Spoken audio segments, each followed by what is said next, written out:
Hello, hello, everybody out there who is watching, one and all.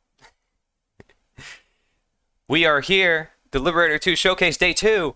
What's up? I'm here with Ahmed with his new hat, whatever that is.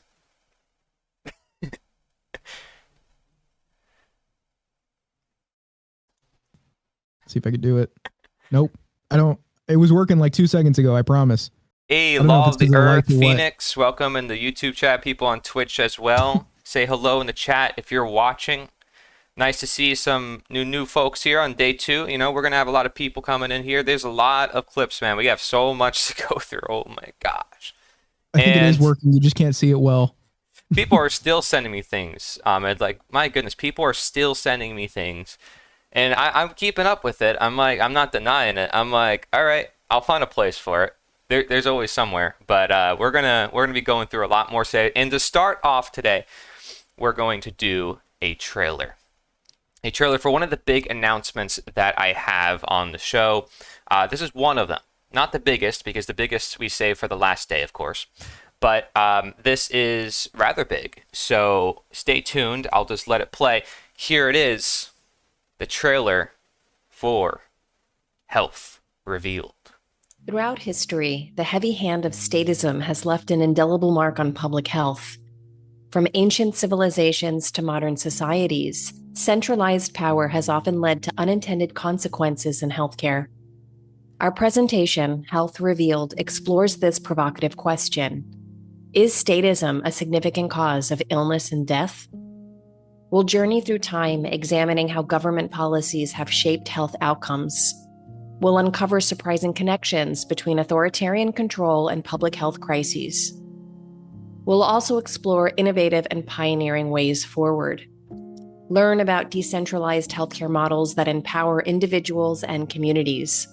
Discover how free market approaches can drive medical innovation and improve access to care. We'll examine successful case studies of bottom-up health initiatives that have transformed lives. Health Revealed isn't just about diagnosing problems. It's about healing our world. We'll discuss practical steps to foster a culture of personal responsibility and community support in healthcare. Join us as we reimagine a healthier future built on freedom, compassion, and human dignity. This presentation will challenge your assumption and inspire new ways of thinking about health and governance. Please don't miss this opportunity to be a part of a vital conversation about our collective well-being.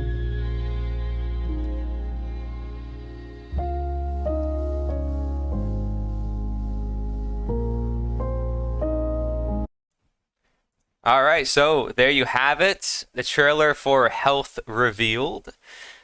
Now, you guys may be wondering, what in the world is that all about? Well, there's a project that I've got together with a bunch of whistleblowers and people in the medical community for the past year or so. Even was working on it in the trailer when I was living in the trailer for a while before going down here to Florida. And so it was like non-stop persistence. And this project is never done before, ever in history, ever. It is massive. Like, when I say massive, you will just find out how massive it is on the subject, which also has never been done before in history. It is just insane. Okay, so this is a really massive project. It's going to spark a lot of collaboration, more collaboration than this project, actually, with a lot of professionals in different fields, particularly the medical field, but other fields as well.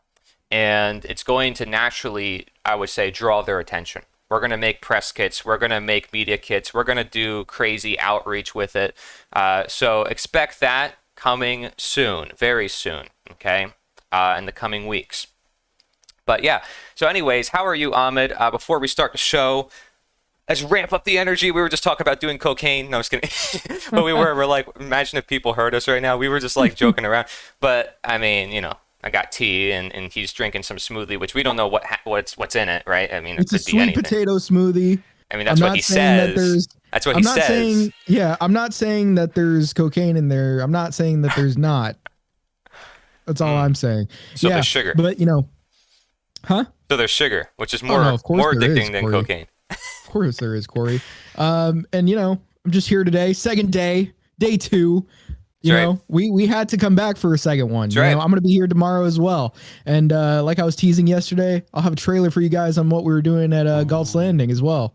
Ooh, So, you know, I spoiler. had to spoil it a second time because it's day 2. You have to do it twice. Yeah, the amount of trailers we have is just insane, guys. I'll be honest. We have a lot of other videos I will show in the course of probably today and more tomorrow. But yeah, let's go right into the first clip, shall we? Here we Real go. quick. My Real good quick. friend David Rodriguez. And by the way, John, I see you in the chat. You're welcome to join us anytime on Mike on Discord. You get the free pass because you're allowed to. You're a producer. You know, you're a tech guy. You help me out here in Florida with all the events. You're welcome to just pop in at any moment and annoy me, as you usually do. I was just going to say real quick, for those that don't know me, if you weren't here yesterday, or, you know, if you just saw me yesterday and then said, well, still, who is this guy? My name's Ahmed Mali. I run a podcast called Civil Offense, Libertarian Theory, Philosophy, Agorism, really just, you know, not involving ourselves with the state's political process, but really just doing solutions that are not within that, you know, because going our own way is important when, you know, if the state's telling you to do something and you just go by that, are you really ever going to get to freedom? You know, are you going to get to freedom when the person oppressing you and the person you see as oppressing you is telling you this is the process to freedom? No. That's right. So, you know, that's what we talk about on the show. And yeah, excited to continue today with Corey and watching these clips. That's right. You plug it, man. You plug that. Civil Offense. All right, check him out. And we have an episode together, Yeah. Corey and I. Feel free, if you want to link it in the chat for everybody, you can do that. Let's check out this clip. School principal. He is a school principal. He actually does a lot of independent schools and homeschooling. It does count, all right? That's real schooling. And he says there's one thing you need to know. There's one thing I think everybody in the world needs to know, and that is the difference between right and wrong. Do you have a moral code? Do you have a moral standard, a moral compass in your life? I know for so many years I did not. Of course, I knew there were some things it would be good to do, but I didn't have the language, and here's what the language is. We must respect self-ownership. That includes property ownership, property right, and uphold contracts. So as long as we're not initiating harm against peaceful people or their property, and we're upholding our contracts, we are doing everything right. And as Lysander Spooner said, vices are not crime. So just because someone has different values or beliefs, they're allowed to exercise those values and beliefs as long as they're not initiating harm against peaceful people or their property. This is the most important thing I think we can begin with to find the universal moral code that is respectable and respectable for all humans. There's one thing I think. Look at that. I love that. I think it's so concise, to the point. Talk about this idea of self-ownership. Do you own yourself, right? Let's put this in the form of some questions. You know, do you know the difference between right and wrong? Do you have a moral compass or a conscience? Do you always uphold that? Do you respect other people and their property? Do you uphold your contracts, right? Do you know who Lysander Spooner is? Were you taught about him in school? I'm sure you probably weren't. He's one of the abolitionists I talk about in my books, who really talked about the system that we have and how you did not give your actual consent to it. And you know that vices are not crimes. So like drinking alcohol, you know, you're doing that to yourself. Taking in certain substances, that's done to yourself. But crimes are done to other people against their will. So it's very simple, I think, what he's saying here. I think most people can understand, you know, harm, creating a victim, involuntary action. These things are wrong. And these are things that nobody really wants. But do we uphold that in our own lives? Yeah, and I think it's important to point out that, yeah, this is like the truth, and respecting people's autonomy is connected. I mean, how else are you supposed to determine truth, you know, as opposed to somebody that says, well, I just want to shut it down with force? You know, do you ever really determine truth? Can you ever really have those conversations or have those ideas actually be heard out to determine what is better for, you know, people in general? Yeah. Yeah, and so there you have it. There's David Rodriguez. You can check out his website, thevaloracademy.com. So if you do need help, maybe you have some kids in school and you want to get them out of the public schooling system, he'll help you with that, actually. And he's got a lot of resources. He co-authored a book with John Taylor Gatto, who is like a former school teacher who really exposed the modern day schooling system. So if you don't know about that, definitely check it out, because very important for your kids and their future. You don't want them being taught things against their will that's going to manipulate their mind into thinking things that they wouldn't normally think, making them all twisted and thinking that they have to, violently dominate against other people. That's where the schooling system that does teach to some extent of domination, and people would be surprised to hear that, but it is the case. Yes. John Taylor Gatto exposes it. He has several books, but that very powerful. I did a whole interview with David for the End of Slavery Summit. I did an interview with Dana Martin, who coined the term unschooling. So this is a very big movement that's happening where people are taking their kids out of the public schools and they're finding out, hey, their kids love school. They love to learn and they're actually doing better. Well, that's interesting. And the parents are bonding with their kids and there isn't this disconnect in the family. So there's a lot of benefits to understanding that dynamic. And so very awesome to see. David, you're always welcome as well on stream if you ever get the chance, if you're listening to this right now. Yeah, Corey, I made the duck sound. I don't know if you could I heard that. notice that I can't hear you right now. I heard that. It's all good, man. You making fun of me or what? What are you doing? All right. All right. Sorry. There we go. All right. Back up, Mike. I got it. Yeah, I was like, yeah, I know, again, like, don't break up your train of thought or anything, but I was just kind of like, did he know at the end of that? So, Awaken Your Mind, welcome to the chat. I had the pleasure to hang out with David a few times back in Cali. Awesome. And Chris Jansen says, love David. He's trying to make a movie next. Yeah, David is awesome. I love his energy, and I want to actually invite him to do events down here in Florida because of that. I think he has the potential to really be like a leader for not just, his generation and the people who are trying to raise kids, but I think our generation, the college kids. Like, he has that energy to me that's like appealing. That's why I fell into like politics in the first place. It's like Trump had this like engaging energy, right? But when you come with that energy, it's like you see it all over online with content creators who are like, you got to do this. Oh my gosh, did you find out about this? It's like, David's got that energy, but it's natural. It's natural because we're passionate. We care about the world, and he's very good with his delivery. Kind of like Jim Gale and others, I would say, who are like particularly effective at delivering the message. I think Mark Passio, the people out there in the front lines doing a lot of this work, I give them credit because they've really nailed down their speaking ability. We all have to practice on that, right? It's something, if we really want to engage with the message, we have to learn how to do that. Anyways, next clip. Let's check it out. By the way, I don't know if it shows up in chat. I linked in the YouTube chat the stream that we did. I'm not sure if that'll appear for people. Oh, darn. Just because it is a link. Okay. You can Sometimes link it. YouTube doesn't like that in the live stream chat. Yeah. Rip. What is it? Just your YouTube? Yeah. I can link it for people anymore. I can link it. Let's check out this next clip. All right. All right. David Sponheim. He's talking about how without nature, he would not be alive. Without nature, I wouldn't be alive today. Because nature really restores your soul. I mean, I've got a nature walk right through a rainforest. Take a look. Every day I can walk through here and go to a private place that I call my sanctuary. And it's this place that makes me feel calm. It's where the deer walk, it's where the squirrels roam, it's where the birds fly. And this it gives me purpose. And that's really why I'm here, to bring nature back, to restore nature. That's why humans are here. We're stewards of the universe. Let's take care of it. Without nature. There you have it. Again, very straightforward. I don't think a lot of people would disagree with the sentiment that nature is important to some degree, right? Even if they think there's all sorts of crazy catastrophes that happen. And although I'm one not to really blame nature for that, and as we find out, there's a lot also being engineered. But he's talking about Corey. Be careful.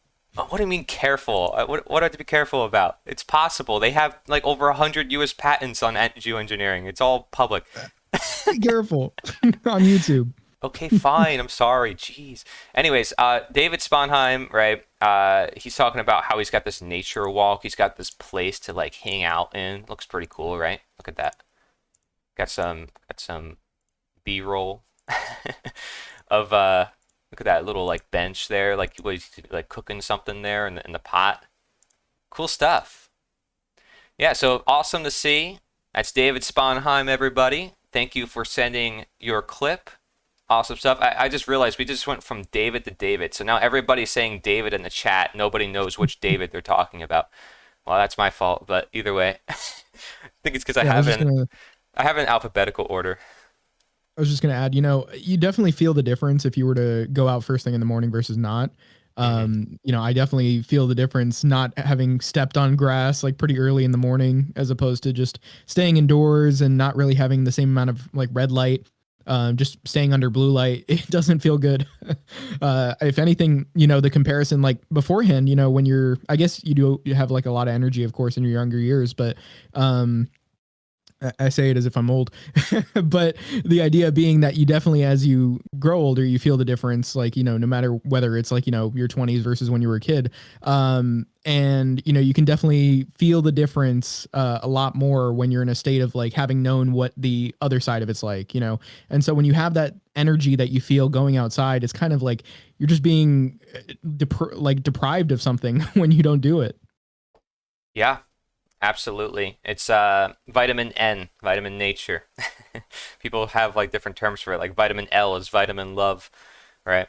But it's true because it's like something you can't really describe. It's of its own benefit, right? And so when you're out there, I mean, you can look up many quotes about this. It's like, oh, I go to nature. This is my true home. And this is the place where I call it my church. I mean, there's a lot of people who say these things today as well. And of course, a lot of modern religions also come from sun deities or certain elements in nature that are being inspired into human carnations or different forms. I mean, we're taking inspiration from nature almost all the time in different ways.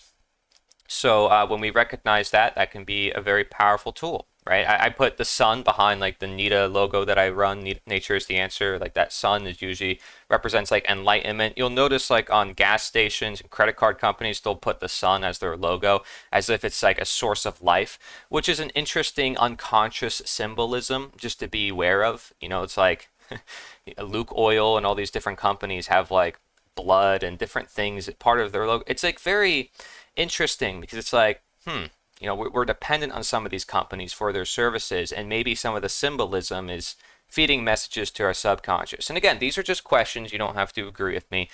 People like Mark Passio have seminars on that too. David Icke too. I mean, there's a lot of figures out there who have really in-depth, seminars talking about different symbolism that exists. And whether you agree or not, it's another thing, but I think it's definitely interesting to look into. Like, why did they pick that as their logo? At least ask that as the question. So, anyways, let's get to our next clip. We're just going by this right now. We're just doing it, man. We're doing it. Are you ready, Corey? Yeah, am I ready? Are you ready, Corey? All right, here we have Dorian Greens. She's awesome. All right, Dorian Greens. See, I remember their names. Pretty cool. Well, I also interviewed her for the End of Slavery Summit, and she says that you are an artist. You are an artist, and you create with your own actions. You create with your own behavior. You're not here to control others, and others are not here to control you. You practice self-ownership, and I think this is something very important to know, is self-ownership. Now, this behavior has to follow a few laws from nature. One of this law is that we can create what we want as long as our actions are aligned with objective morality, as long as our actions do not cause harm to another being, then we can create what we want. So take your brush and paint your life. You're an artist. Very cool. Love it. I love art. I love creativity. It's a very important part also of delivering the message, and she's really good with really nailing that home, and that's what she's emphasizing here, saying, hey, You're an artist and you create with your own actions. So what is the world that you're going to create? Is it a world based on order, a world based on chaos, a world based on moral contradiction? Like, are you thinking about the actions you're partaking in? And she mentions self-ownership. So there we see self-ownership appearing again. David Rodriguez mentioned self-ownership as well. And to emphasize, I mean, that's, I'm biased. That's the main message of my channel, the only message really that I have to share as the totality of it. Because when I believe that we own ourselves and we recognize nature's authority or God's authority or truth or morality, then we don't need the man-made authority. We don't need the man-made laws and the legality that often controls that and pushes that down and says you can't think for yourself. You can't choose what's right over wrong. And so she's talking about this idea of behavior and really painting your life like an artist. I treat my life like an art a lot of the time, and more as I go on. Like when I cook, I think about it. Am I including ingredients, right, to like make it an art, or am I just like throwing it together? Am I like just going to some fast food restaurant and just ordering whatever they have? I mean, it may seem like an art to the person who created it, but I wasn't really part of that process. I don't feel like I had any investment into it that much. That I just don't feel like I deserve it. Like I feel like I want to work sometimes a little bit for it, in the sense of like I want to make it an art. I want to make it special. Right? I want to maybe make it with family. I want to sit with family, whatever. So I think if we treat life like an art in everything we do, just think about the way we design our houses nowadays compared to the 1700s or the 1800s. I mean, is there not a big difference in the architecture and the design? To me, I think that difference is pretty crazy. What do you think, Ahmed? Yeah, no, I mean, I agree. And I think it just goes back to the idea that like, only from freedom can there be expression, really. And the thing is that, how I was saying before that you have to allow people to express their ideas in order to have this sort of society and come to truth and all of that. And this is in line with that, where are you going to get, people's ability to, have these greater expressions when they're faced with being so concerned about whether they're going to be able to not be aggressed upon or not. Right. And I think that's just, part of the hierarchy of needs. Like, this sort of sets the foundation for those greater things like that self-actualization and all that. Yeah, absolutely. And so, I'm very passionate about art and painting. I really think creativity is the way to go. I mean, when it comes to all the book covers and all the thumbnails that I make that all by myself. I don't use AI. I could, you can be a prompt engineer and try to make something cool and say, oh, well, I made the prompt, so I made the image. And people are going to do that more and more as time moves on. So be it. But I think as long as there's some sort of human input into it, some sort of natural input, I think that's the key right there. To me, that's where the magic is. Hmm? Corey's dropping hints there. What? Well, I don't know. I haven't used AI. Well, I'm just to be clear, I haven't used AI for any of my works thus far. The medical project, I use it in certain places that I will disclose, and only for certain things. Like I would fully disclose anything I would use AI for, right? Because I think it can be. I was just talking about the emphasis you put on the word natural. Yeah. What about it? Everything we should do should be natural. That's my case. The viewers will see what I mean in due time. Yeah. Well, I want to bring this to real life, folks. I mean, this event is great and all, but listen, we're doing some more and more real life events. Sooner or later, we're going to get this going in real life, and we're going to have even more speakers. I'll tell you that. Sarah Cross, hey, welcome in the chat. Aha, I made it. My power went out, so things went up in the air. Jeez. Goodness gracious. Well, glad that you're here and awaken your minds. Great. Thank you. Y'all cool people. All right. So we go to our next clip, Ahmed.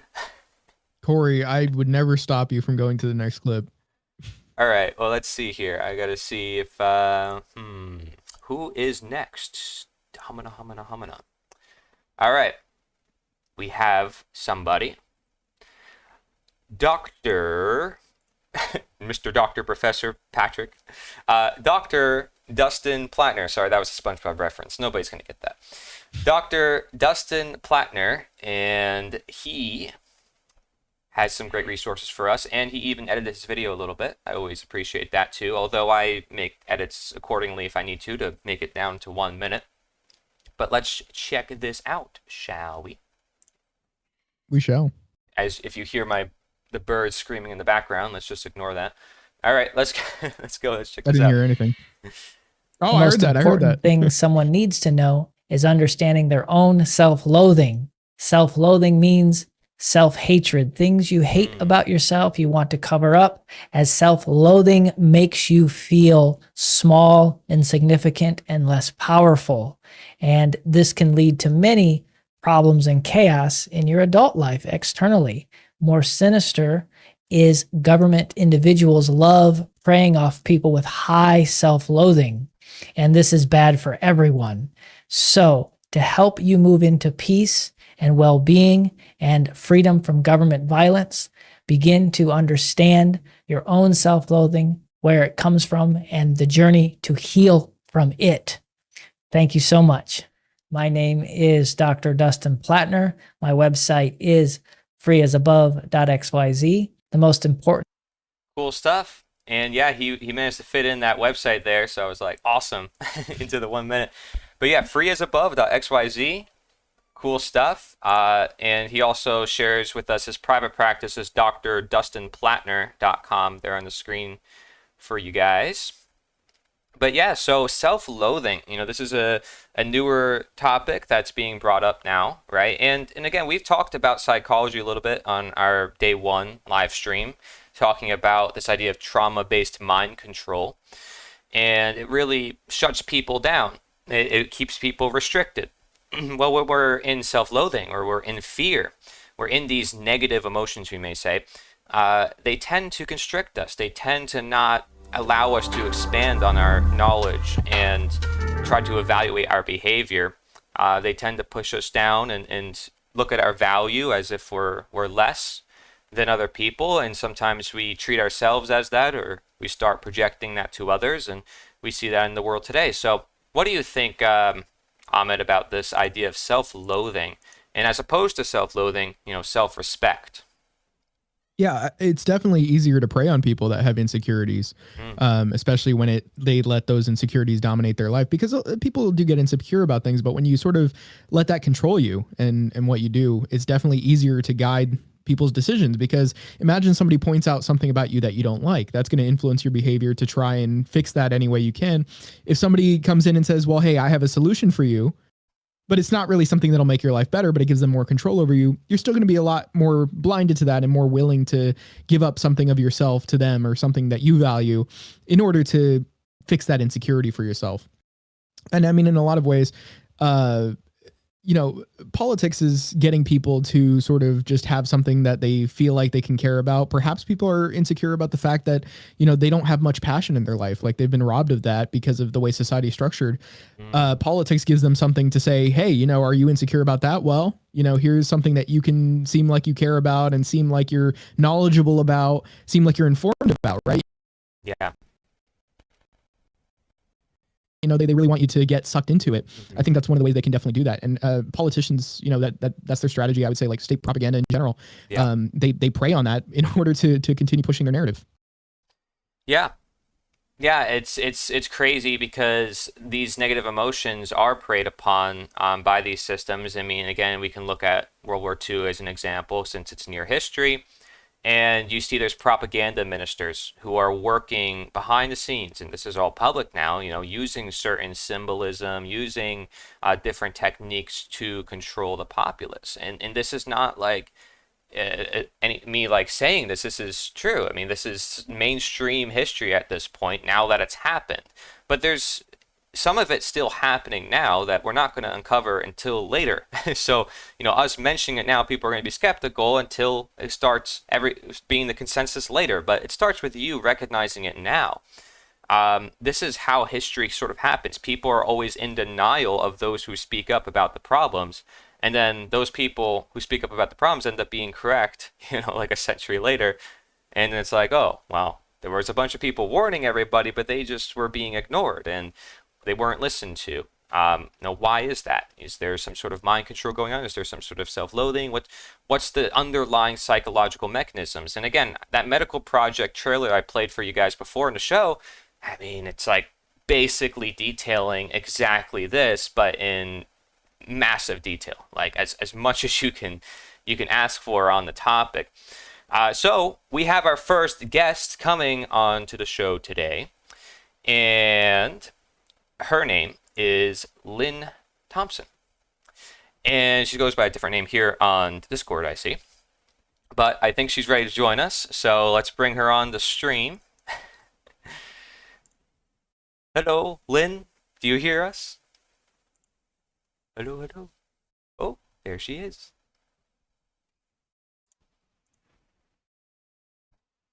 All right. Hey, how's it going? Yeah, fantastic. I'm gonna turn off the volume on where I was watching you, and so we're just all in one place. Can you hear me okay? Yeah. Nice. Nice to Well, have nice you to here. see you, Corey. Yeah, and Ahmed, so nice. Great. So I have your Nice to clip meet you. open. And how about we react to your clip first and then we talk to you? That sounds great. Thank you. I'm your first live guest today. I'm very honored. Yeah, I know, right? I feel special. Awesome stuff. All right, let's do this. In this life, I get to be the steward of this life of mine, with the name that is familiar to me.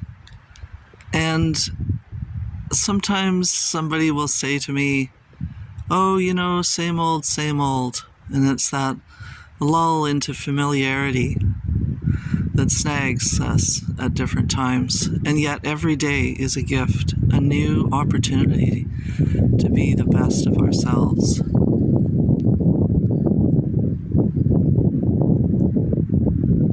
To be perfectly imperfect. To laugh and enjoy. To celebrate. Be in the moment. In this moment, all is well. Sometimes I walk in the cemetery to see the names of other people who thought they were indispensable. So, man, that clip is chilling. I will tell you that, Lynn. Like that ending is just so like perfect. Like with the graveyard, and it's just like I didn't expect that at all. You know, watching that for the first time. It's like you got like did you plan that? Because my goodness, it was just like, and then you pan down. I was like, oh my gosh, and the silence and like the wind gust. It's like it was just like perfect for the 1 minute. I didn't have to do any like cuts to put into 1 minute. It was perfect. So I don't know if you took like several takes or what, but that's a very, I love the message that you're sharing there. Oh, well, thank you so much, Corey. Yeah, it was fun. I just love the challenge of a minute, right? I mean, your challenge is outstanding, and it's so cool to see all the people yesterday, the clips you've played so far, and today, just seeing what people do with it, right? Yeah. And yeah, I guess part of it is my camera is like mirror image if I show myself, and I thought, well, I'd rather focus on nature. Like it doesn't have to show me, just my voice and nature. And yeah, and you're so much about nature. And Yeah. I just didn't want to try to pack all this stuff into a minute, like because it's a temptation, right? Like to say, oh yeah, and then this is a place across the road where I walk. I walk in cemeteries a lot. I mean, they're so such an it's sort of like a library, I think, sometimes that Interesting.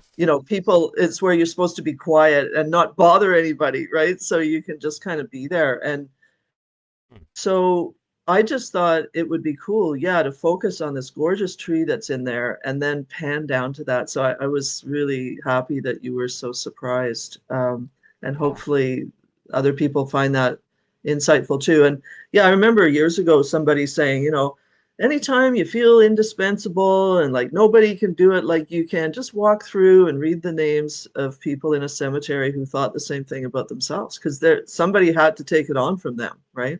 Wow. That's so interesting. Yeah. one of the main messages I want to bring to the college generation is like, you have value, and know that you have like this internal value. And I think it helps people find some sense of purpose or meaning within their lives. And I think in a way you're kind of touching on that here, in a very symbolic, artistic way, which I really appreciate. And the way you just like slowly like in giving that pause so like it sinks in is just like so perfect for the clip, I think. So and like even like the weather is perfect in this clip. Like it's like it's like a cloudy sky. It's like it's kind of good for Halloween in a way. You know what I mean? Well, I recorded it on Christmas Day. Like Oh wow. I had to go back and listen to it again to remember what I'd even said before today, right? Has it been 'Cause that once long? Shoot. It has, Corey. Oh Yep. shoot. It's But been hey, a while. I was really excited that they were coming around to the project to do this. So Yeah. it's a great delight. One of your Davids that you just played was talking about stewards of the universe, and I mentioned being a steward of this life that I have. Right. And like, I mean, I think both apply, but it's like we're given this life, and so I think it's really important that we take full stewardship. I've just been reading this book by Herman Hesse. It's Okay. called If the War Goes On. It just serendipitously came to me last year, and I've been slowly reading through some essays from the early 1900s. And in this one I'm just reading right now, it's really relevant because he's talking about how we can blame or idolize someone else rather than taking on our full destiny ourselves and being responsible. Again, that's come up in some of these clips as well. So I've been finding that one of the ways that I'm doing that is seeing that how I'm living is a demonstration.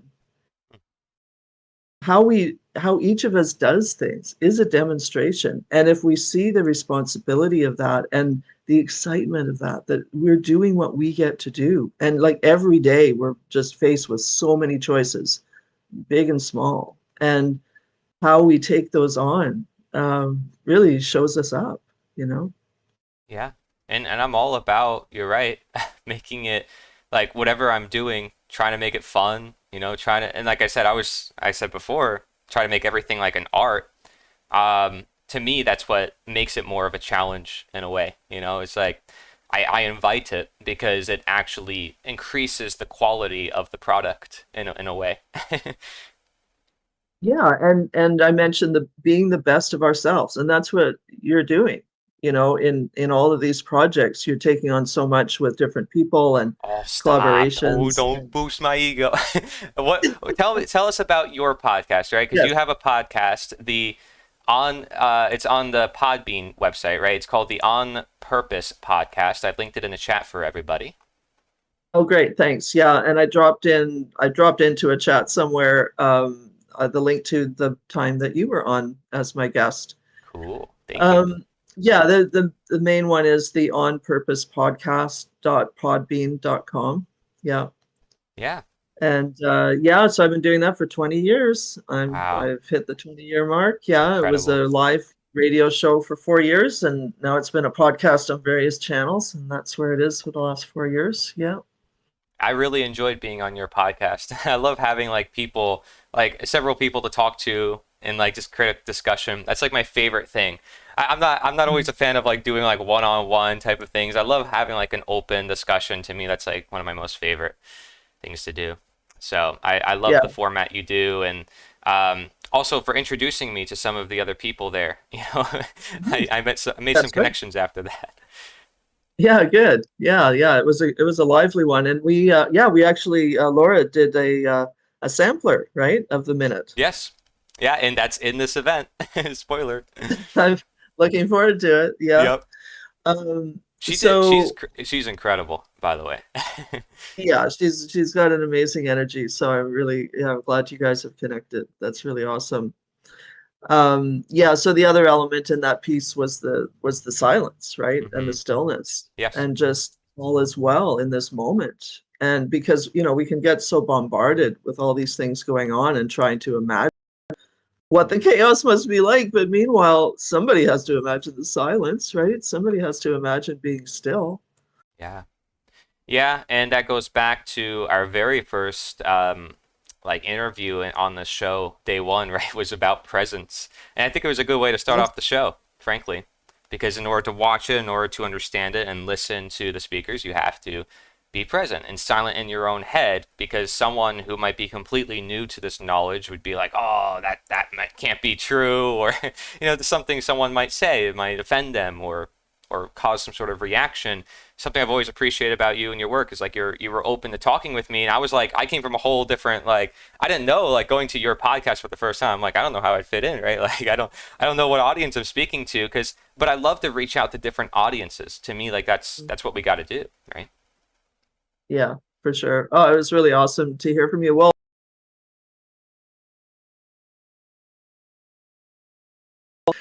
through Connie, and that's how you came to my attention. So it was fun to just reach out to you directly, and I'd been wanting to have that opportunity, and it was when you said, hey, I can help you with your minute, with this project. And it was like, all right, well, you're definitely coming on the podcast, let's talk about it. So Awesome stuff. I think Corey's audio shut off. You can't hear him either, can you? It's all good. I'm back on. Okay, there we go. Right. So yeah, sorry guys if I have some freezing up. That just happens because I'm a one-man show here. I'm trying. But yeah, so Lynn, what's your plans for the future? Anything you want to share with anybody, as a last question, sort of to wrap things up? Anything that you want to put out there as like a final message to extend this clip, or any projects, any events, anything going on? Yeah, well, I am putting together a podcast to celebrate the 20 years. It happened in August, and I've been busy with other things. So that's one thing I'd like to do. I figured out how to rip some CDs of early shows. So I'm putting together stuff for that. I've really been enjoying helping a lot of people get their books published by editing, consulting, proofreading, all that.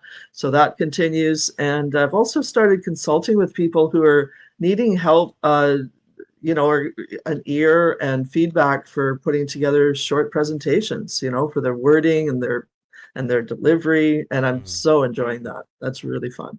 Yeah, I love that. Thank you so much for being here and always sticking by. I really appreciate that. Please keep me up to date and let me know when you're doing all these different events and so forth. Please, I'll share it on my channels everywhere. I love it. Thank you so much for joining us. Thank you, Corey. Thank you, Ahmed. And thank you for doing this project. It's just awesome. I'm glad to be part of it. Thank you. Yeah, thank you. Good talking to you. Stuff. Ahmed, your hat is deflating. Yeah, it's flattening. What's going on there, huh? I was thinking maybe I should put like a bottle in here or something to keep it up. Goodness. Or a Cialis. Got to get a new hat, dude. I don't know what to tell you. You running out of hats yet? No, but we'll just have to wait for the break for that. Oh, look at that. It's deflating again. Okay, hold on. Let me see if I can put something in there. Nice. You're a wizard, Harry. All right, let's see what's going on. Silence is highly underappreciated. Silence can also Silence can also be one. Also trains one to be silently strong during chaos. Many benefits. Yeah. Silence is a very powerful tool. Also in speaking ability. And I get overly excited sometimes when I'm doing shows or when I'm doing different events, that I sometimes forget to take the breaks and silence, which makes me a far better speaker, like by far. And that's why I've told you guys last show, I'm like, I'm not in the full zone that I know I can be in, right? It's a totally different approach too. And I don't know how resonating the people are in this generation with silence, because isn't like our attention span decreasing? Like we can only watch like 1 minute clips or 30 seconds, which is part of the reason why I did this format. I don't know if they can sit for 5 seconds of silence. Maybe I'm wrong, but I mean, it does affect a lot of people. And once you affect the heart, you affect the mind. Absolutely. But you guys let me know in the chat what you think. I don't know. Is silence a tool for this? Me personally, I can have silence maybe if there's like background noise, like some something in the background, like people talking, like a bustling scene or something. But if it's just like dead silence, that's one thing. That's it kind of bothers me. And especially if it's like in the middle of a conversation and it just stops and it is dead silent, I just feel like I have to put something in there, honestly. Yeah, like have you listened to like Osho before, right? And he takes his like time with speaking. I love that. But I don't know if everybody can tolerate that, frankly. I don't know if I'm familiar. I would probably have to put it on 2x speed from the sound of it. Yeah, pretty much. Have you ever watched that like viral clip where he says democracy, and then he's like, doesn't work, but the people are stupid. It's like a minute clip because he takes like a 30-second pause. I mean, I don't know if you want to say that word on stream that he actually said, but didn't he say that? I don't know. Yeah. Oh no, he said the other one. I know. That's YouTube friendly. No, I know what you're talking about. It's a good clip. Go look it up. I know what you're talking about. I feel like I still watch streamers who use that word though, and I don't know. No, I mean I'm not. I love the word, but it's. It is actually a mental condition. YouTube doesn't like it. Yeah, the R word for those of you guys who don't know. Twitch especially probably wouldn't like it. I think. Really? And you're on Twitch, aren't you? Yeah, I am on Twitch. I love Twitch. I wish I could say like this one ridiculous word you're not even allowed to say on Twitch, but it's not even like a slur or anything. It's just, men that suck up to women, oftentimes, the word they use for them. Yeah, but see, people still use that. Dude, I'm on Twitch like a lot. Like, let's just say that's the only website I'm on like 90% of the day if I'm watching anything. Anyways, not to go into a rant, but Twitch is like my favorite website on the internet. For several reasons. I understand like the whole language, the whole culture. It's like a drop in the ocean compared to YouTube. But regardless, let's move on to the next clip, shall we? All right. And my hat is inflated again, so we're ready. Nice. Cool. Let's go. The moon is almost a full moon, guys. It's almost the 17th. Full blood moon, super moon. Pretty crazy. So here, supermoon. We have our next Earth, clip. Hold on, Earth has 2 moons right now. Cool. There's an asteroid circling Earth for the like past month, I think, or something. Past half month, next month and a half, I think, something like that. We're gonna have 2 moons. We already have them. I don't know, man. I'm not up there. I don't know what's going on. I don't know the shape of the Earth. I don't know. Just saying. But anyways. We got here Logan Hart from thewizardfactory.com. Some of you guys might be familiar with him in the chat. But he sent in a clip, the 3 biggest problems in our world and also the 3 biggest solutions. Let's check it out. 3. What I want the world to know is to be aware and understanding mind control, what it is and how it works, because everyone is being affected by it. I want to talk about a very simple concept that I call the big 3. These are the 3 biggest mind control programs, and together they create a lockdown of the physical, mental, and spiritual realms of the individual. These programs are designed specifically to trick you into giving up your sovereignty. And these programs are government, religion, and culture. And to become free of mind control, these 3 belief systems must be replaced with true mental frameworks. And these 3 true mindsets are anarchy, animism, and individualism. This means that you do not bow to an external authority of government, of a god in the sky, or your fellow human beings to act in a certain way. Now, this is an extremely deep and nuanced topic, so I highly encourage you to go ahead and check out my full presentation called Trivium Hacking over on my YouTube channel. What I want the world... All right. Trivium Hacking. So this is introducing a lot of new concepts for folks who aren't familiar with some of like the terms he's mentioning. Luckily for me, I am familiar with some of the things that he's mentioning. Maybe not so much on animism, though I am familiar with it. What do you think, Ahmed? I'll let you go first.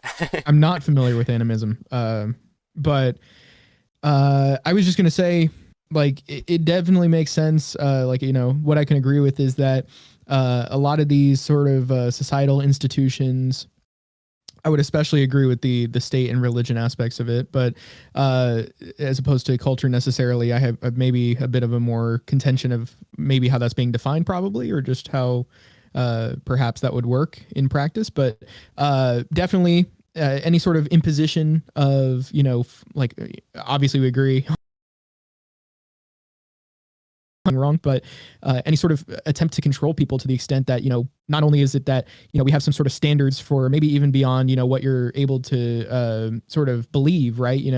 And by that, I mean, perhaps, there are certain standards you could have beyond just not wanting a state or not wanting to control people. Perhaps there could be other things that you believe, practices that are right and just, and ones that are a problem. But essentially to say that, people must believe that or else, that is one thing that is definitely a problem, because it doesn't allow for any sort of conversation on it. Like I've been saying, it doesn't allow for any sort of progress if there is a need to challenge ideas. Like Right. traditions can be good, but at the same time, there can be bad traditions. There can be ones that simply because they're a tradition doesn't mean that they're a good thing, but it also doesn't mean that the opposite. Like just because something's a tradition, that doesn't make it a problem either. But I think we definitely have to be at the point where we're analyzing those things and saying, like, from a rational perspective, should we be doing it or should we not be doing it, as opposed to just forcing it on people or just telling them it's the way it is.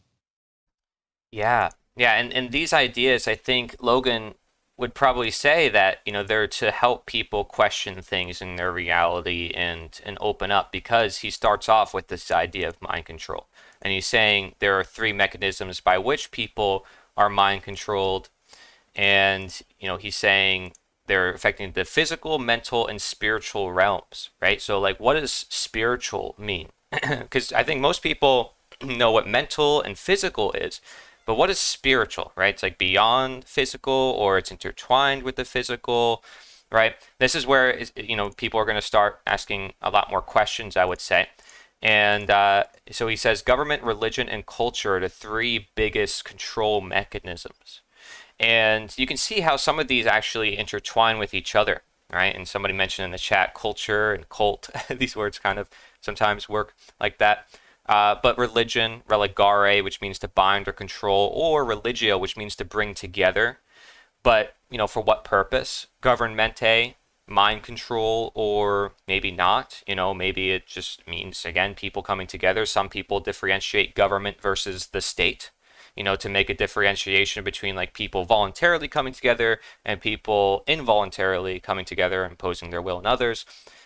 Culture can be something that can inspire freedom, like we saw perhaps in the 60s, or it could be something that maybe controls that, as maybe those movements are co-opted and controlled and used for greater agendas, right? So there's these things to pay attention to. I would say, as the big three, that would be rather important to look at: government, religion, and culture. And then he says the natural mindsets: anarchy, animism, and individualism. I like how he says natural mindsets, because when you look at anarchy in their sense of nature or as reality, it's not so much a philosophical type of debate or premises that's like, oh, it's possible and we have to create it.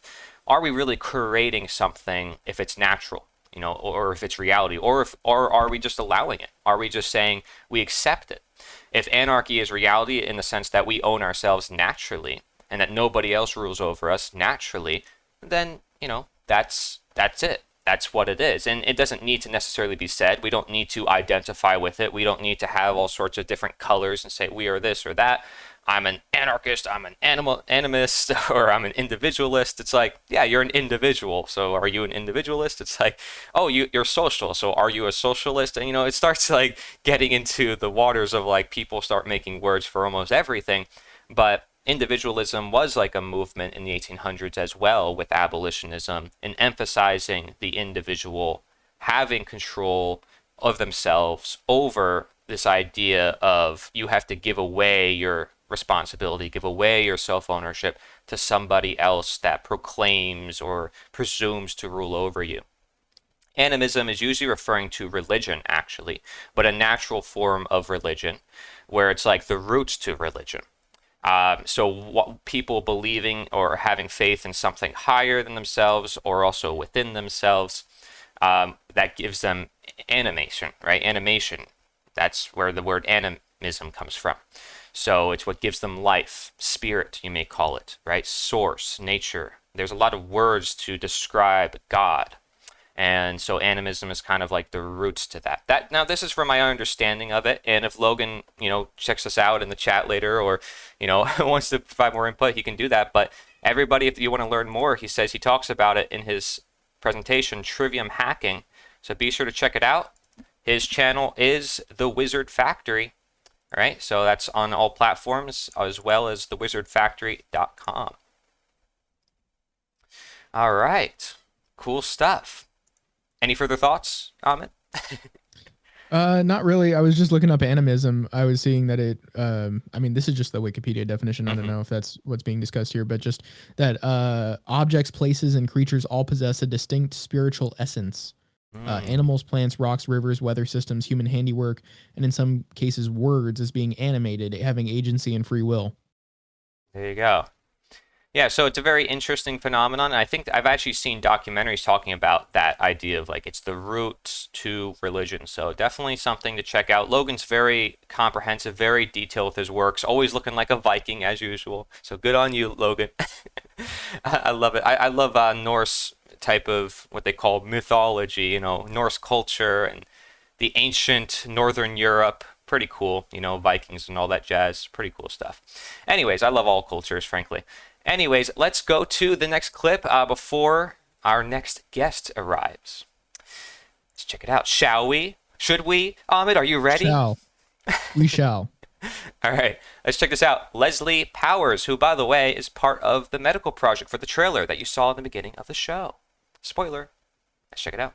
What's the most important thing that you need to know? Your life has intrinsic value. And that means that you are valuable just by virtue of being alive. To be alive is both a valuable gift, a gift in itself, and a meaningful opportunity. Knowing this is a vital key to our happiness and to our freedom. Your worth is internal, yet it can and should be shared with others.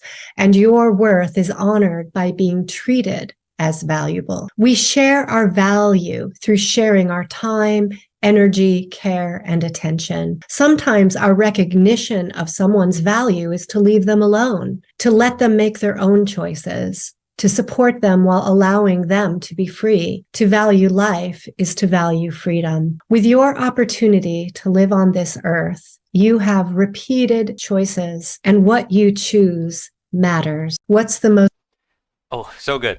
And if you notice, like I perfectly condensed that into like a minute, but it's just like it's so well wrapped up, like this idea of intrinsic value, right? And saying how you can value someone even by just leaving them alone, by giving them freedom because you allow them to live their own life as they please. So, you know, an interesting way to look at value, because people often look at value in the terms of materialism or like trying to attain something. Like, I need this, it gives me value. Not that they have intrinsic value inside of them, that they have, you know, but that idea is very empowering when you recognize, wait, I don't need something external from me that gives me value. So Leslie, thank you so much for this message. This is the main message, you know, like I said, I'm going to share with this generation. I think it's the most needed in a world of depression, anxiety, people who are perhaps self-loathing, we talked about before, who don't believe in themselves, who push themselves down, who say they're not good enough, who say that there's other people who've done it all. No, right? We don't have to look at life that way, and we can make our choices wisely. And the way we perceive ourselves, our mentalism, the principle of mentalism, is going to make a difference on the actions that we partake in, not just to ourselves, but to others in the world around us. Yeah, and I definitely think it's something to consider that, you know, life is your experience, you know, and why ought you take that for granted, right? Why should that be something that you don't seize as an opportunity? Because, you know, this is what you know you have. So it would seem as though, you know, like that is something that it should just be important to you. That is something that, you know, there's so much within that you can have. Like, you know, basically the world is your oyster. And it seems like people don't recognize that, especially these days. Yeah, and it'd be interesting to see how many people see the value inside themselves and how many people put themselves down, and for what reasons do they do that? What are their reasons? I ask people, you know, all throughout my schooling, like, because I say I help people, and I would ask them, say, why do you feel the way that you feel? You know, what is it? And I would get all sorts of silly excuses, and I'd say, that's not true. You know that's not true. Why are you saying that? People put themselves down for all sorts of reasons just so they can find something, but they don't need to put themselves down. They think they have to put themselves down. They think that their position of depression or anxiety is inevitable, that nobody's going to help them escape it, that maybe it's even in the family. It's like, it's crazy, the amount of reasons people will give themselves to not like themselves or not like the world that they live in, when they can see all those gifts, like Lynn Thompson said about, you know, walking through the graveyard and seeing all these different people. People can see the gifts. It's just if they open their eyes for a moment and maybe even close their eyes for a moment to see it, right? So just go out in nature. if you feel like that, honestly, like just go traverse nature. Yeah. There is like that the common saying, like, run and then like eat steak and like certain things like actually increase your stress and depression, like hormones, away from its condition. But anyways, so we actually have a special guest coming on, and before I do that, Leslie Powers, her website, alivethrive.life. Be sure to check it out, alivethrive.life. And like I said, she's part of these big projects that we're announcing, so stay tuned. And the guest that we have on happens to know her, and they've done a lot of collaborations together, so I think this is like perfect timing. Derek, you know who you are. And we're going to be inviting on Derek Bartolocelli. I love saying his last name, Bartolocelli, because it's like Italian or something like that, or French. I mean, he speaks French, but I think his last name's Italian. Either way, gotta be Italian. Yeah, Bartolocelli, come on. Yeah, he's cool. Hey, Bartolocelli. Oh, he kicked himself back in the waiting room. Come back here. You have to stay here, Derek. Come on, Derek. You got to stay Corey, in the stream. you're frozen on, by the way. Either way, I'm not frozen. Oh, you were frozen for me. Yeah, I'm not frozen. All right, you here, No, Derek? you're not now. I heard you're listening to the stream. You snooping on us? Oh boy, Derek's got to get his life together. He's not ready. Come on, Derek. You got this. He can't be seen. He does a lot of content creation. He's a great dude. I think he's setting up his camera right now. We can stall for a couple minutes. But, yeah, Derek's a Corey, great dude. What? You want to stall? What's your favorite meal? Dude, you don't just ask people that in like the nick of time and be like, put me on the spot. Since we're talking about Italian, I like eggplant. Love eggplant. Eggplant's good. We're actually growing eggplant too. I love a nice, warm, moist white rice. Oh, with like some carrots or some, zucchini. Oh, really? Yeah. So nice. I had some of that last night. It was so nice. Yeah, we get this like nice white rice from like California, so it's not like contaminated, because a lot of the rices come from China. Now, California can still have some contamination, but be careful where you're getting from, and then make sure you rinse it, and just for people out there. But yeah, I agree. And then I always add like sesame oil to the rice, and then I mix it up. And cool stuff. I'm not doing no sesame oil, Corey. But I love chocolate milk. That's what I love. Okay. With that. Gotcha. I'll have some nice chocolate milk with that. Gotcha. Let's see if but Derek's my own ready. chocolate milk, not some cornstarch or anything. But then like make sure that. you. Yo, Derek, you here? But yeah, I agree. And then I always add like sesame oil to the rice. Sesame oil. And then good. That's a good choice, Corey. Wow. I'm not doing no sesame oil, Corey. But that's I a good love chocolate milk. Ahmed. Who's that guy who doesn't want to do sesame oil? Have some nice chocolate milk with that. Okay. Derek, you got to fix your audio, man. I'm gonna mute him just so that we don't get so much feedback. I'm muting until him he too. fixes that.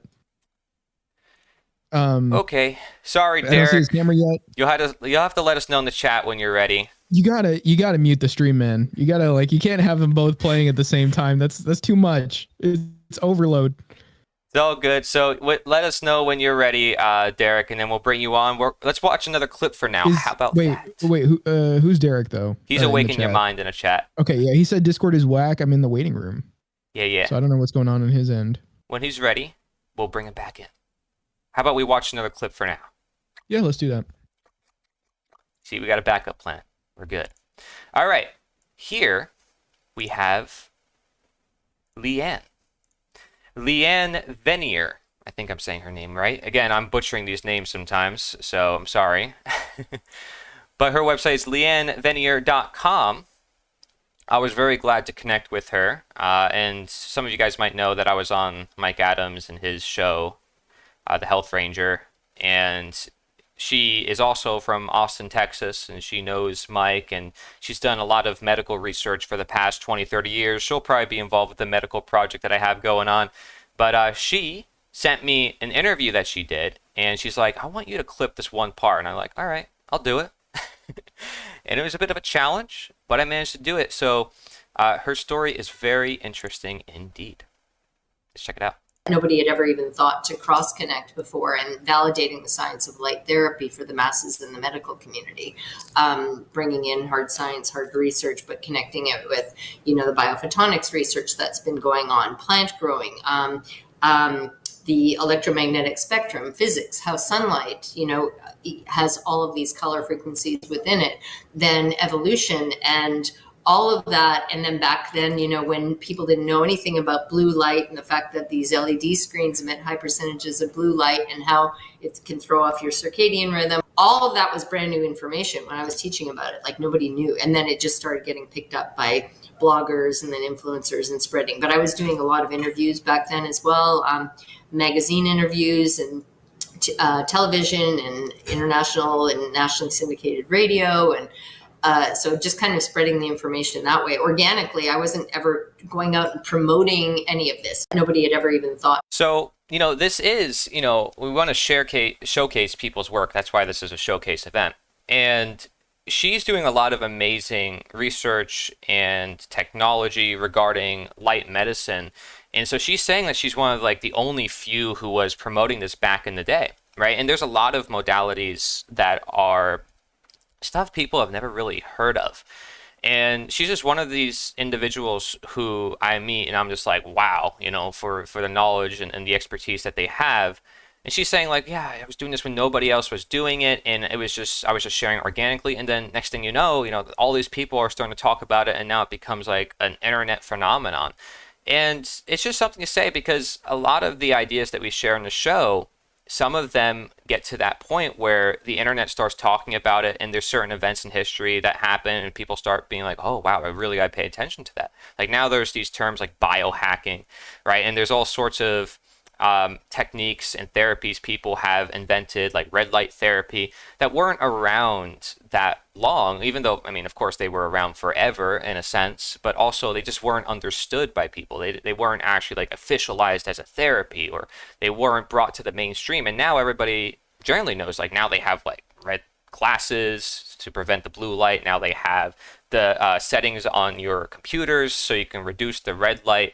That's just one example, but light can do so much, and even blue light has some medicinal qualities for people in their skin, although red light is usually seen as the grand light because it helps with all the cells in your body. But what do you have to say about this, Amma? Because I know that you're always passionate about this subject. Oh, for sure. And as I'm sitting under this blue light that is flashing down on me because I'm streaming, otherwise I wouldn't be under it, honestly. But usually I'm setting up red light lamps in my home. I just mean I continually do it because, I have to move them around. But, in my rooms, I have red light lamps. In my bathroom, I have a red light lamp. I don't have blue light bulbs anywhere that I'm actually staying most of the day. And I go out in the sun because that's honestly some of the best red light therapy you can do. But overall, I think it's just important to realize that, people are under these lights that are making them sick a lot of the time, not to say that all blue light is bad, obviously, because, you get that even going outside, right? Yeah. It's not bad. It's just when you have this concentrated amount of it in these bulbs that are flickering at this very fast speed that you're not even recognizing and actually interfering with things, smaller animals, it'll affect them more because, they're more prone to that. But, us, it's still affecting us even if we don't realize it. And it's been very much one of the things interfering with human health, especially in the past amount of time that people have been under it for work, not working outdoors. So I think it's very important to recognize these sorts of things. And yeah, of course, spending time in nature, again, it's I think that's just a common theme. You'll feel better doing that. Absolutely. And now they make like bulbs for your house or for lamps that are like full spectrum, they say, full spectrum Mm. bulbs. And it's very interesting because now it's like, oh, they replicate the sunlight. It's like, and you're right, the sunlight actually does give away like the blue light as well. So you're waking up to that. And then you go to sleep with the moon. So there's not that blue light necessarily. So you have to think about, are we in harmony with nature and the natural cycles? Like for thousands of years, we were exposed to campfires, sitting at the fire at night and just watching the flames, that red light. So, how does that affect us now when we're not in that same condition? We're not waking up with the sun and moon. And some people have like night shifts, and my schedule is definitely not in line with the stars and so forth. Yeah. And I always question that. I'm like, I don't know how much better operating I would be if I was in alignment, right? That's like the one thing that I know I do wrong, and it could be a really big difference. That's like your circadian rhythm right there. And every animal in nature follows that rhythm. So for us not to, it would be, I would imagine, a little catastrophic in some degrees. Yeah, nighttime is like a more stressful time than day is. You're not able to see all of your surroundings. Yeah. This is a period where it makes more sense to be resting, even just evolutionarily speaking. But, it's been also like this has been studied that people that exist just in bright light, whatever it is, I suppose, from what I was reading, but they have better testosterone when they do that, just from doing that first thing in the morning rather than being in the dark first thing in the morning. Because I mean, even so, like, maybe you have your blinds up. Are you really like, getting right out of bed and getting into the light and getting outside, or are you staying indoors or maybe staying in that room that's a little dark? I do that sometimes as well. I'm kind of like, I need to stop doing that. I've gotten way better at it than I used to. I used to be terrible at it. Didn't feel good. Now I do a lot better. I feel better.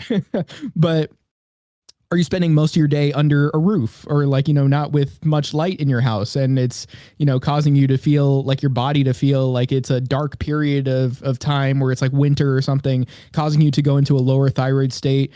Are you really doing your best when you're in this setting? Yeah, see, we can go on about this subject all day. But yeah, and that's just light, right? So imagine all these other aspects in our environment. We did a demonstration at our event recently here in Florida where I had a guy test light bulbs and people's weakness exposed to different forms of light using applied kinesiology. And he showed that light can affect your strength.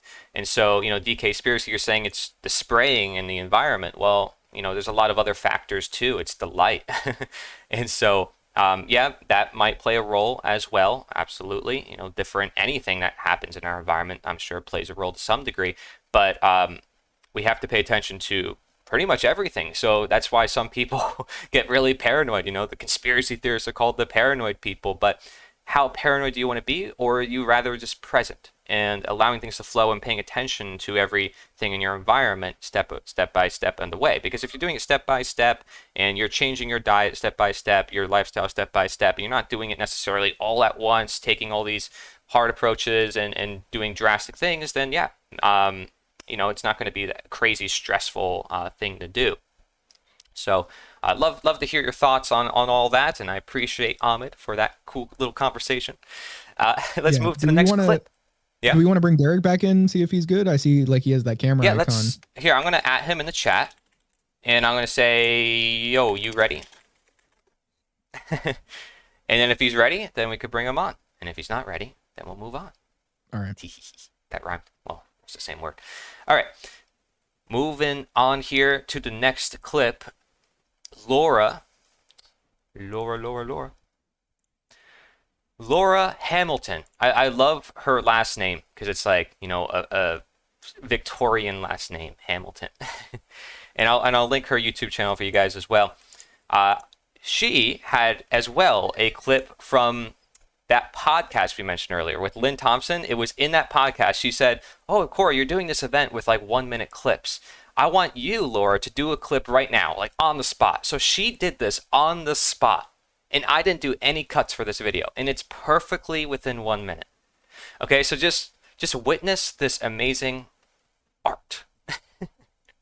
Okay, People need to know that the Mental Health Act is the modern day witch hunt legalized and normalized, that you can't vouch for your sanity if you are a third person in your own affair because you invited an agent or a middleman to speak for you and move you out of your proper or properia persona perspective, which is the office of man or woman in your first person pronoun, as an I, me, my, us, we, ours, ourself, myself perspective, compared to when we are shifted into a third person and then made to be a ward, imbecile, lunatic, or minor, where we are then mind in heart, body, mind, and spirit by creating cords with others that we need not to be drifted ashore with, because we don't need to go into all of these capitalized versions of reality when we can actually learn to stand on land as men and women in our private capacity with all rights reserved. People need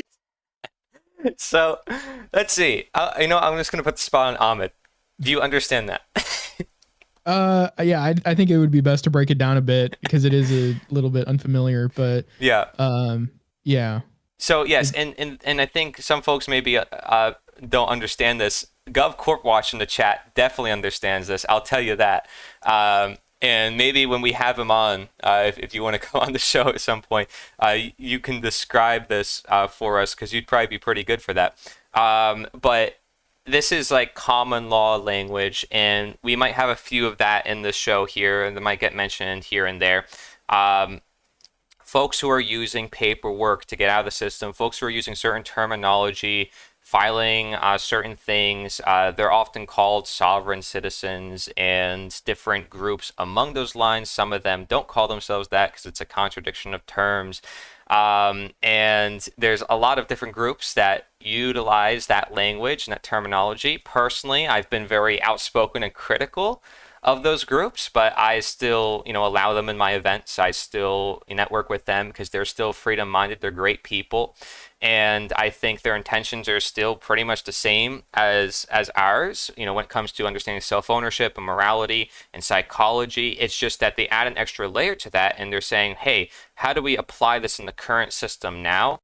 How can we achieve freedom now using fancy rhetoric and in certain ways of." To me, what can sound like asking for permission to be free. So it can be a little tricky, I think. I'm not a fan of the paperwork route. I'm not a fan of having any form of like asking for permission to be free. But I don't know what you think, Ahmed, and if you've heard of some of that, what I just mentioned.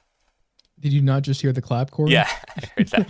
I had a friend who was telling me that a relative of his was trying to do that, and that was like, usually I had associated sovereign citizens more so with saying just sort of rejecting it outright and basically just telling the police you don't have authority. But he was telling me that his relative was like trying to file paperwork to do it and saying basically he's like basing it on the Constitution. My sort of like, I guess, problem with that as well is sort of like, why would the state allow you to opt out? The whole point of the state is oppressing people, imposing the law on them. I don't think necessarily that that's something you can just get out of just by filing paperwork with the state. So, I mean, I don't know if there's some sort of, magical way of protecting yourself from government imposition, whatever, sure. But otherwise, I don't know. I think maybe it would be something in name only, where if the government needs to crack down on you, they will regardless. Yeah. And I think time and actions prove that again and again. You can have all the facts on your side, and there'll still be those order followers willing to suppress their conscience. That psychology that unless you address that, nothing else matters. I even interviewed Larkin Rose about this because he went to jail for tax evasion. It's one of the reasons why he got really big in the freedom movement in the very first place. Because he thought he had all the statistics on his side. He wrote a whole book about this, guys, about how he had the whole law on his side. And yet they still went after him. Lysander Spooner did this in the 1800s, setting up his own post office. And the whole government went after him, even though he was a lawyer and he knew the law. So it doesn't matter how much of the law is on your side. And legalese, lawful, all this jargon, to me, it's all false. It's all illusion. None of it is real. We're talking about nature, and nature is the answer. Like that, my message. I'm sorry. it's all man-made stuff that isn't really particularly important in the basis of reality. Like, is it a contract that I personally consensually signed? You know, is it really that? And then they bring in a lot of common sense, natural aspects into it, which I think makes it kind of dangerous. Because it's like this idea of, let's return to the old America. Let's return to this certain law system. It was still created by people that we don't know hundreds of years ago, that, you know, we didn't personally consent to. And it's like, I find there to be so many strange contradictions. And I'm sure some people, you know, like out there in the chat right now may want to like debunk me and say I'm wrong. And that's fine. Do that. I encourage you to. I love that. But yeah, that's just my view on it personally, based on my studies of everything. And again, I'm great friends with so many people in those movements, right? Because I think they're good people, and they don't deserve to be. Nobody deserves to be attacked by the state. I don't care who they are. If they're peaceful people, not doing harm to other people, that's it. I don't think they should be harmed against, right? They shouldn't be violated against. I think it's just that simple. But yeah, we might see that a couple more times in this show. We'll find out. But all right, Derek, are you listening? If you're listening, write in the chat that you are ready, and then I'll bring you on, and hopefully we won't hear feedback this time that much. Let's see what you guys are writing in the chat here. The state is ran by parasites. They have to give you the option. You just have to do it their way. That's the issue. They did it on purpose to confuse us. Yeah, and Larkin makes 2 cameos in his IRS documentary. Yeah, I'll go over your clip soon, Gov Corp Watch. Your clip is very, very detailed talking about this too. All right, let's see if Derek is here, perhaps. Well, Chris is in the waiting room with him.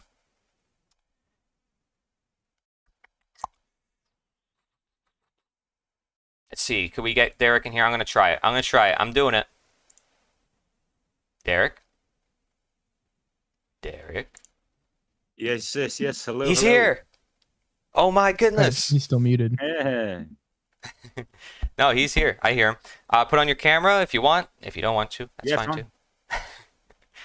Bonjour, right? Is that French? Yeah. Yeah, you speak French, right? Oui, bien sûr. Am I on? Are we good? I don't see your I hear you camera. now. I think earlier I just muted you on my end, not on the stream end. I thought I had server muted you when you had the feedback going, but it looks like I just kept you on mute. Gotcha, yeah. So put on your camera, man. We want to see you. If you want. Oh, okay. Yeah.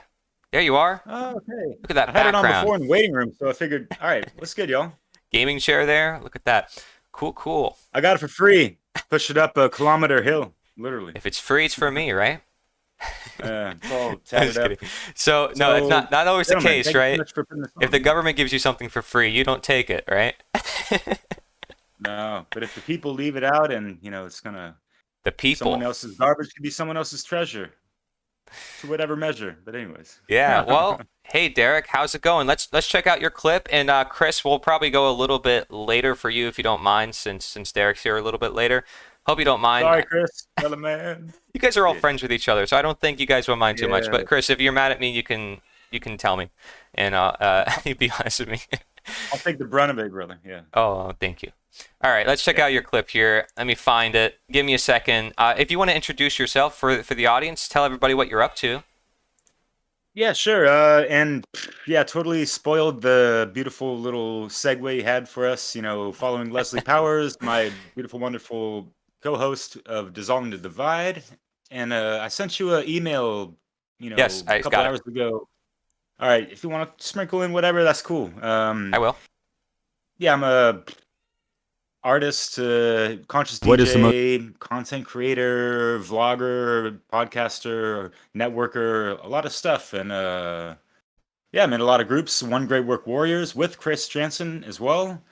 And the Europa Natural Law crew is more recent because I'm out here in France and, coordinating with a bunch of other folks in the old continent, which is great. And just coming under this wonderful universal thread of natural law that is kind of like that common ground that, I like to reiterate, over and over with Dissolving the Divide as far as, how we can all kind of just relate with this thing that's in operation all the time, no matter what anyone thinks or believes otherwise. You know what I mean?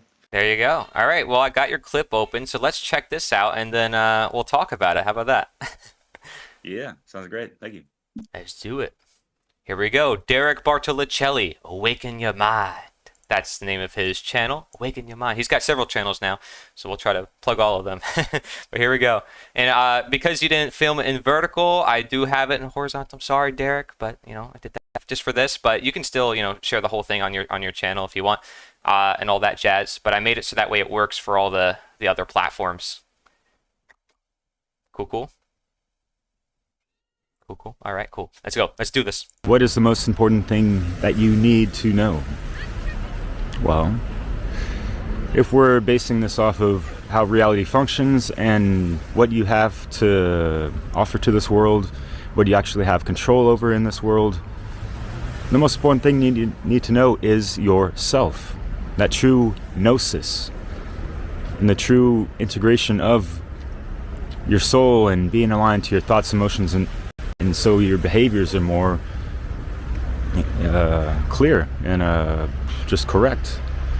And yeah, if you don't know yourself, how are you going to love yourself, and how are you going to know your self-worth and all that stuff? So yeah, there's the path towards like true actualization in this world, and it starts from knowing the self. What is the most important? Self-actualization. Throwing the effects on there at the end. Yeah, thank you for doing the editing here. Very cool. I love the charts you also put in here. Knowing thyself. Awesome. So why do you pick this, Derek? Because it's important to know thyself? Yeah, definitely. And I mean, we speak about natural law, and Corey, obviously we know each other, and I know your forte to a good degree, Mr. Naturosophy, mon ami, mais oui. Yeah, he's a rapper, guys. You can just tell. He's he's throwing rhymes out there all the time. More of a poet, but yeah. As far as he can throw it. But as far as the Hermetica is concerned, it all goes back to your state of mind. And if, so who are we? As far as, your person when you're growing up and developing it. And, how do we understand rights, our own property rights, our own vessel, our own self? So it's kind of like the old sayings, it goes back into all these proverbs and all these things, like, if you don't stand up for yourself, you're going to fall for anything, right? Well, how does one stand up for themselves? How do they know themselves and all these things? So for me, it's an axiom. It's a crux that is so important for people to really get a grasp of. What makes you tick? What is your ancestry like? Have you gone into, your blood, your melanin, your melatonin, and just your hormones? Have you been feeling into your metabolism? Does it have the rhythm to, for you to sustain on the causal and effective plane to, operate properly and navigate in this reality? And what do you interact with, what do you consume on that soul food or toxic food, and whatever in between, right? Because, it's not just, drinking and eating, but also what we pay attention to, what we're spending our time on, what kind of media we're listening to, the music, what are we reading, all these things need to be taken into consideration. And as well as the fact that there's a lot of dark sorcery, if you will, behind a lot of the media and all that stuff, and they be feeding you, that it's, it fucks with the mind a lot. And so if you do not have a proper state of mind, it's going to be easily manipulated and twisted, distorted, and distracted, and all these things, So how do you then, if you don't mind me asking, achieve that? So you're saying by paying attention to the foods you eat, the information you consume, is that it, right? Now, how do you discern between? I'm sorry if I'm asking very critical questions, but yeah. What do you think? With the food, I don't know if people take the time to, break away from any kind of routine type of things. How many people have gone on a fast? Even 1 day, 3 days, 7 day. I've done up to 33 days. Wow. And when you do that, you kind of reset the body a little bit. And when you reintroduce foods, you're starting with like a blank slate. What do you want to try out? How are you gonna, I wouldn't say dirty up the palate, but you did a really hardcore palate cleanser, right? So it's kind of getting to know your body on deeper levels, and it's not just with the food and all that stuff, but how those things interact with yourself as well. We take it to the law of correspondence all the time. Like the universe is always within you, so that's why it's like all about that gnosis of self.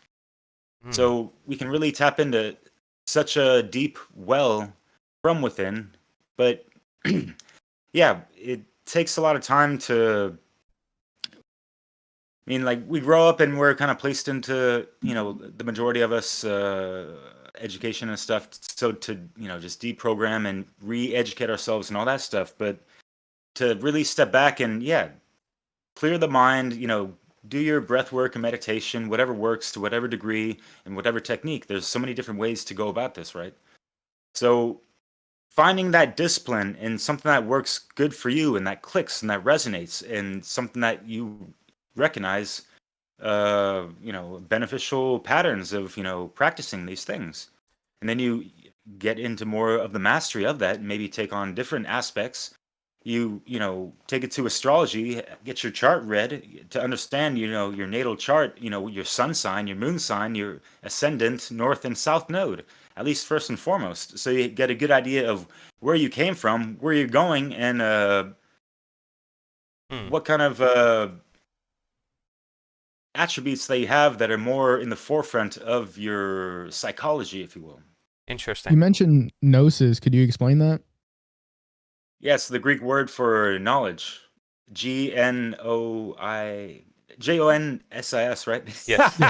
Yes. Yeah. So, and I think that reminds me of the thing that was written in what was it, Hebrew, with the Matrix that I showed in that clip with Neo.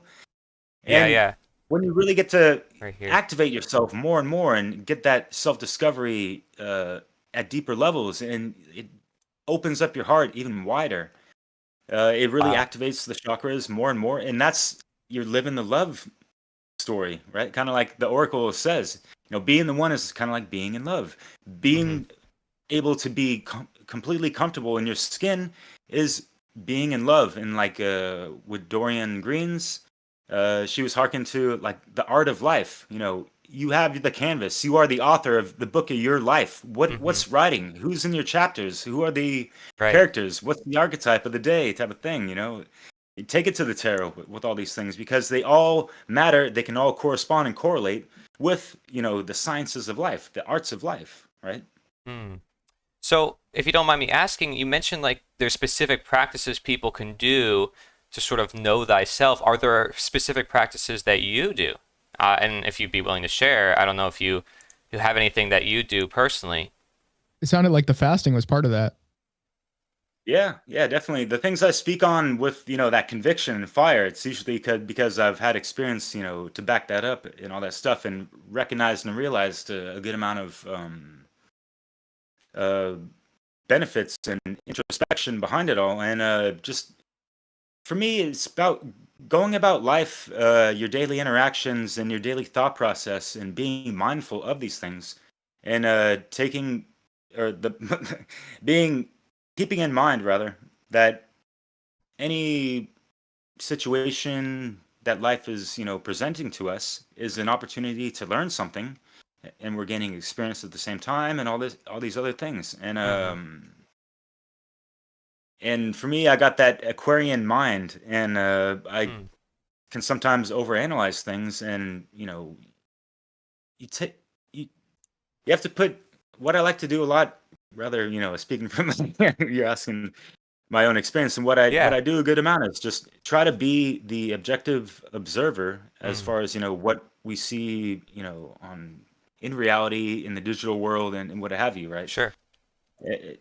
Try to see that from the objective perspective, and then the subjective as well, and see how we relate to that. And there's that heart based intelligence that is kind of ineffable, but when you're in tune with that, there's higher frequency resonance to what you see around and how you feel about certain things, and what you take in, and you take that back. You can internalize it a little bit, whatever, but take it through the process, even alchemize it, and yeah, just see it for what it is. Is it going to be beneficial? Is it something to be concerned about? Is it something that's going to be divisive as far as what we see on the whole landscape of the divide and conquer dialectical diasma? Sure.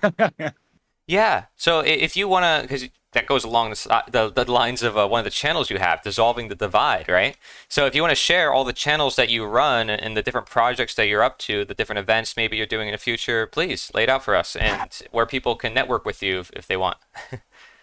Yeah, definitely appreciate that, Corey. And yeah, you've been on our show, you rocked it. And in contrary to rocking the vote, which is coming up, talking about that, the politics and all that jazz. But yeah, Dissolving the Divide is a channel that I take very seriously and to heart with Leslie Powers, and we have a lot of wonderful guests. We've had David Rodriguez and a lot of folks that you've had on already on the show. Yeah. Even John Chidester, he killed it. And yeah, Awaken in Mind, that's been my forte of mixing conscious hip hop mixes that are kind of in a different format that people aren't quite used to, because I do a lot of sound samples, and I add there's no filler. It's pretty much all killer, as far as killing ignorance and stupidity and all that stuff, to get people on the track of streetwise spirituality. And I have 130 mixes that I produced over the past dozen years, actually. Yeah, that's incredible. Yeah, you're the man to go to for truth music. Whenever I need truth music, I go right to your channel. Awaken your mind, everybody. Respects to Joe Murray, though, because he's got a lot of dope music. He's in One Great Work Network and all that. Yeah, there's a lot of other folks, but I always remember you. You're always the first one that comes to mind. It's because I know you. But hey, I'm always welcome to connect with anybody else, man. I'm always down. Thank you so much for what you're doing, and I appreciate both you and Leslie. You guys are both awesome. And I don't know if Leslie told you anything about our medical project that we've been working on. Yeah. Looking forward to that, and I'm happy for you guys. Yes. Bon yeah, courage. well, we're going to want to invite everybody else to collaborate as well as time moves forward with that. So, I got together with some of the best people for that project to start the foundation, and then I think we can carry that out and really bring on so many different people, experts of all different kinds. So yeah, thank you so much, Derek, for joining us on the show. Yeah, Ahmed, nice to meet your acquaintance, and yeah, Chris Jansen on deck. Love there we go. Brother, so yeah, nice meeting you as well. We can switch over to Chris Jansen. Chris Jansen's so patient, man. He's so cool. All right, I'm gonna bring Chris over. Let's see. Hope there's no feedback. There might be a little feedback. We'll find out. Hey, Chris. Hey. Hey, there he is. How's it going? Right on. Chris Jansen, the man, the myth, the legend. Huh. How's it going, man? Are you going to put on your camera or no? You don't have to. It's up to you. I would like to. Okay, go ahead. We'd like to see you. How You're doing do a lot I of do great it? projects. A lot of great things going on. Roundtable discussions you're always doing. I always appreciate that. We had a lot of that going on a couple years back when the One Great Work Network founded, and I think you've been holding it pretty strong, so good job, keeping at it. The natural law discussions, and I appreciate that. Oh, there we he go. is. Got the camera on. Nice. And it looks like you got like a new camera or something, Your production Actually, is... Yeah. This is a really old camera, and I've been asking my listeners, like, somebody donate a couple bucks so I can get a new camera, because I got this old USB one, but I'm making it work, man. No, dude, it looks thanks great. to Mark Passio's help with technology a few years ago, and I keep going back to his True Media class and picking up little tips on how to, I'm using OBS. It's a pretty awesome tool for content creators, and trying to always exercise the skills to help make things more exciting and aesthetic and such. Awesome. Yeah, I love your whole aesthetic because it's much like mine, the tree and nature. So yeah. I think we vibe on that. Chris, I think you were one of the first people I networked with too, like a couple years ago, right? Like one of the first people I would say, like before the network even existed, the One Great Work Network. I think we were in touch before then, and we were like kind of creating our own network before then, just with the people that we had in the scene. And boy, was I new to a lot of content creation and connections and so forth. But yeah, it was like it was Mitch. True Media roundtables we were doing. Remember those? Yeah. With Will, those were great. Great stuff. Yeah, and anybody's welcome. I mean, this community is really, really awesome, like the natural law community. And I'm so glad to meet other communities now, too, like the permaculture community, these common law communities. I still, to political groups around here, I mean, there's people everywhere who just have good intentions. They care about the world. And maybe people have different ways of going about changing that world. But over time, just by sharing new ideas and bringing it to light, so many conversations happen and people start saying, maybe politics isn't the solution. Maybe we have to look inward for the solution. Maybe we have to own mindset upon the world we live in rather than always taking things from other people, religions, cultures, governments. Audio cut out for me. Okay, yeah, I noticed that too. I'm like, sorry, the big three that the culture and all the things that control us that Logan Hart was talking about. That's what I was mentioning. So anyways, let's check out your clip if you don't mind, and then we can talk about it. Right on. All right. Sounds good. Let's do it. I got it up here. And I titled this clip, It's Up to You to Change the World. But let's hear it from Chris. You even edited this, so really cool edits here, Chris. And of course, I also made it somewhat horizontal in a vertical format, just so it could be TikTok and Instagram and all the major platforms. But yeah, something with that mic, huh? Yeah, I have to keep switching back and forth. I'm sorry about that. On the stream, they hear me though. That's the important part. All right. Oh, good. Let's go. Let's watch it. I would say the very most important thing that I would like people to recognize is that we each have a personal connection to the divine spark of creation, to that which created all. And we are co-creators in this reality. And everything we do, everything we think, everything we say matters. And it affects the outcome in cause and effect in the future of our lives and all those lives of those around us. Because once we get past our own personal self-work and dealing with our own emotional traumas, there's a greater joy and passion in life is to work on and discover why we're here and what we can do with this amazing and beautiful, wonderful time that we have here. Time is of the essence. We're lucky to have it, and we got to make the most of it, of using our abilities and our talents to work towards a better future, not just for ourselves, but for everything and all. What better thing could we do with our time? I would say what better thing could we do with our time than to focus on, ourselves and our actions and to use our abilities and our talents. I love this, Chris. This is great. Well, I love your question. What is the most important thing is a question I started asking when I was like 11, 12 years old. I started surveying everyone I knew and asking them, hey, what's the most important thing in life? And what was amazing is most people would come back with success, money, or family. And I most understood the family answer. I'm a very loyal type person. When I care about people, I really care about them, and I want to stick with them. But really, ultimately, it's deeper than that. And every time I've tried to do a presentation, I try to really strategize, what's the most important point to make in the beginning, And when I wanted to make a series of videos, I'm like, where do I start? And what I realized is something you guys were just touching on with Derek is that this is amazing. This ability to be alive. Yeah. It's like a fantastic, the whole universe, has been working on this creation process for millennia, eons. And we're like the newest version of human beings, the newest technology, the newest organic technology that's out there, and we're getting to drive nature's, 5.0 version of life. And that is very valuable. It's amazing. It takes thousands of years for a beach to form, Yeah. And here we are, and you can move the sand around. You can change things here. You can affect things. And what I see happening in the public largely is authoritarian systems. Like Logan's mind control, systems of mind control have indoctrinated people to the point when they're very numb. And I think what it does is it starts to put a cap on our value. And we know things like there's bomb that could destroy the whole world, or there's governments that have all this power and there's so many people, the world's overpopulated supposedly. It gives you this feeling of being very small and not very important.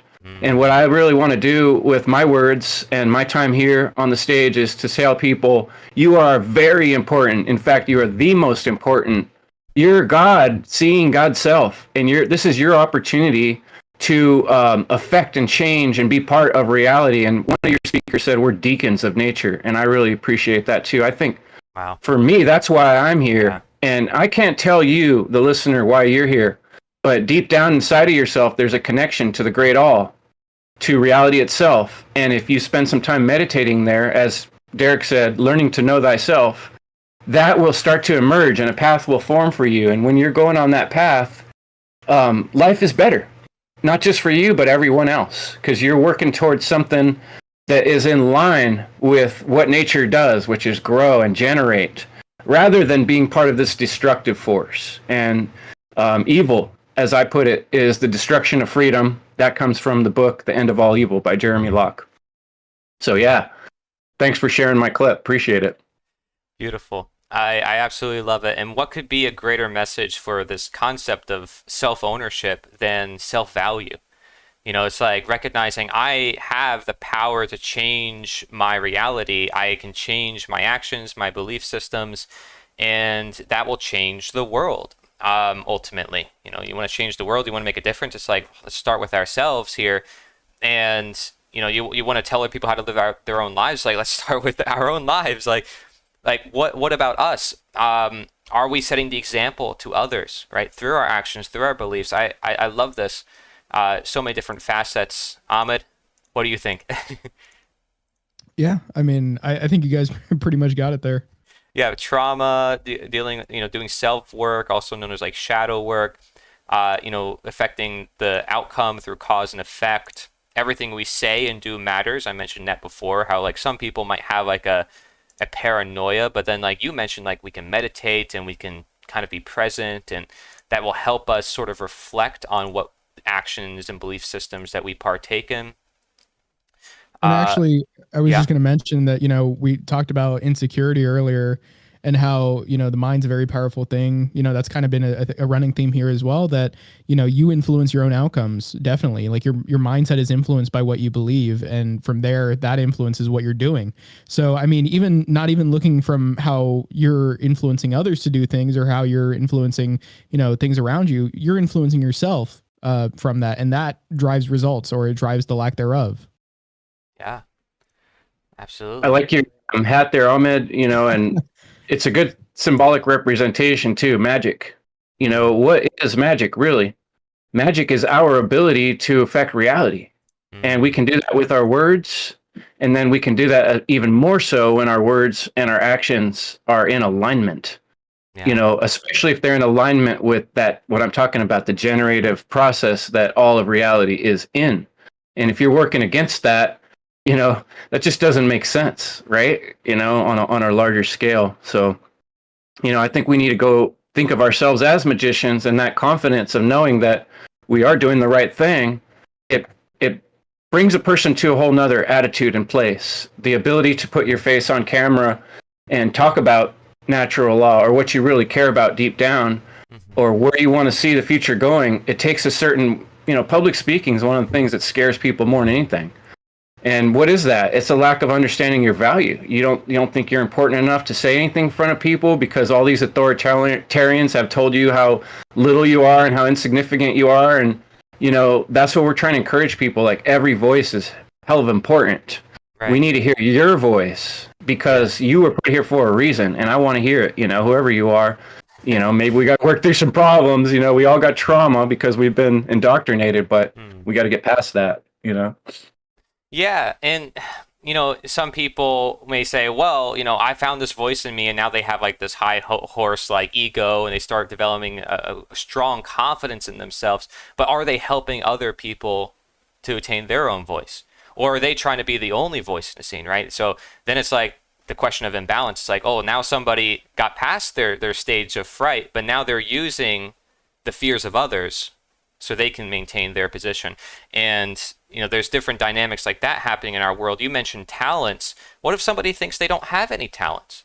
What if somebody thinks like, oh, well, man, I don't think I have any gifts to share with the world? Yeah, and so many people have that thought process, right? And a bunch of other negative thoughts too. And that when we're talking about self-work, that's really what it is. It's working through, you're starting to pay attention to the processes going through your mind and asking yourself, where are these thoughts coming from? Because I think if we really take time and analyze where those thoughts are coming from and go back in our life, this is something I've learned from Leslie Powers with the healing and trauma work. Usually there's something in our life that causes us to start devaluing ourselves in that way. And a relationship problem. Someone said rude things to us when we were young in school. They make you feel small. You're standing in lines, looking at the back of each other's necks. So if you're feeling that way, you don't know what your talent is. That's a real sure sign that you got this work to do. And that means just being intensely honest, right? Which is the most difficult thing, and spending the time it takes to figure out why. Answer that question, why, until you're satisfied. Not because someone else says, oh, here's the answer, or some video said, here's the answer. You need to know within yourself. And that's the hard thing I think people get. It takes some time to really get to know yourself and to understand yourself. And it's not easy. It's a process. It involves work, hard work, thinking and feeling it out and understanding what caused that in me. But I would say people, you got to try things. A lot of times kids haven't had the opportunity to be exposed to painting or drawing or music or, try some different things, and you'll be surprised and amazed. You'll come across a certain thing that just really works. You're like, I didn't realize I was a green thumb. I'm great at growing plants, or I didn't know I was such a good writer. But now that I'm doing it, I love it and I feel good. But if you don't try the different things, you're not gonna know which thing like that lights you up. Wow. So self-exploration is what I would recommend. Yeah, I think that's a beautiful message there.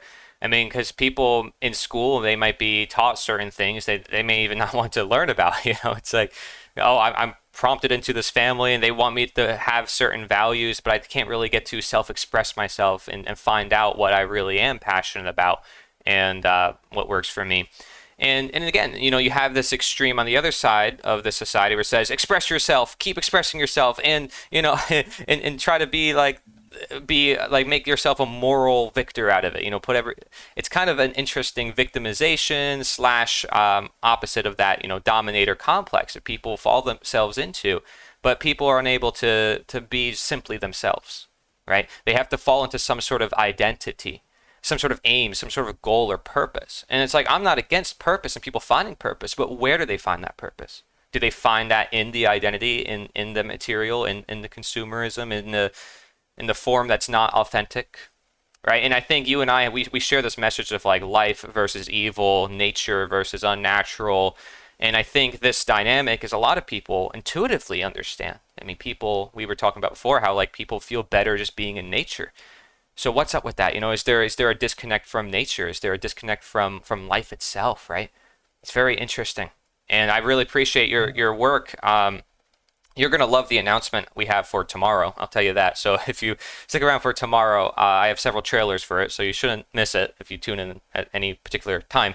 But it's a really big announcement, and I think it goes along the work that you and I both do regarding all of that. Right on. Thank you, Chris. Is there any announcements for any like events or any projects that you're working on that you want to share with the audience, and where they could find your work as well?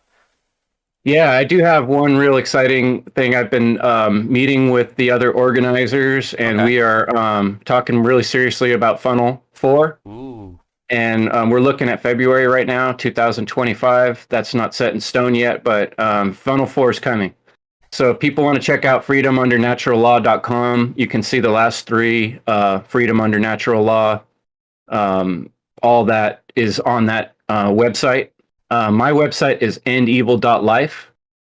And I really want to point people, my very last presentation is called Symbols of Nature and Nature of Symbols. And some of the stuff we're talking about right now, I really hit hard in that presentation. So beautiful. I'd like people checked out on my YouTube page or endevil.life. And look at, especially, the part we're talking about right now, the mirror, is from the Never Ending Story. The hero in that story has to pass through the second gate, which is the mirror. And the way I look at it, that's ourself. And most people in the world can't get past their self and start working towards something bigger than just themselves. Wow. And that's what I mean with this End Evil podcast and with the Tree of Life, is that we are interconnected with everything around us.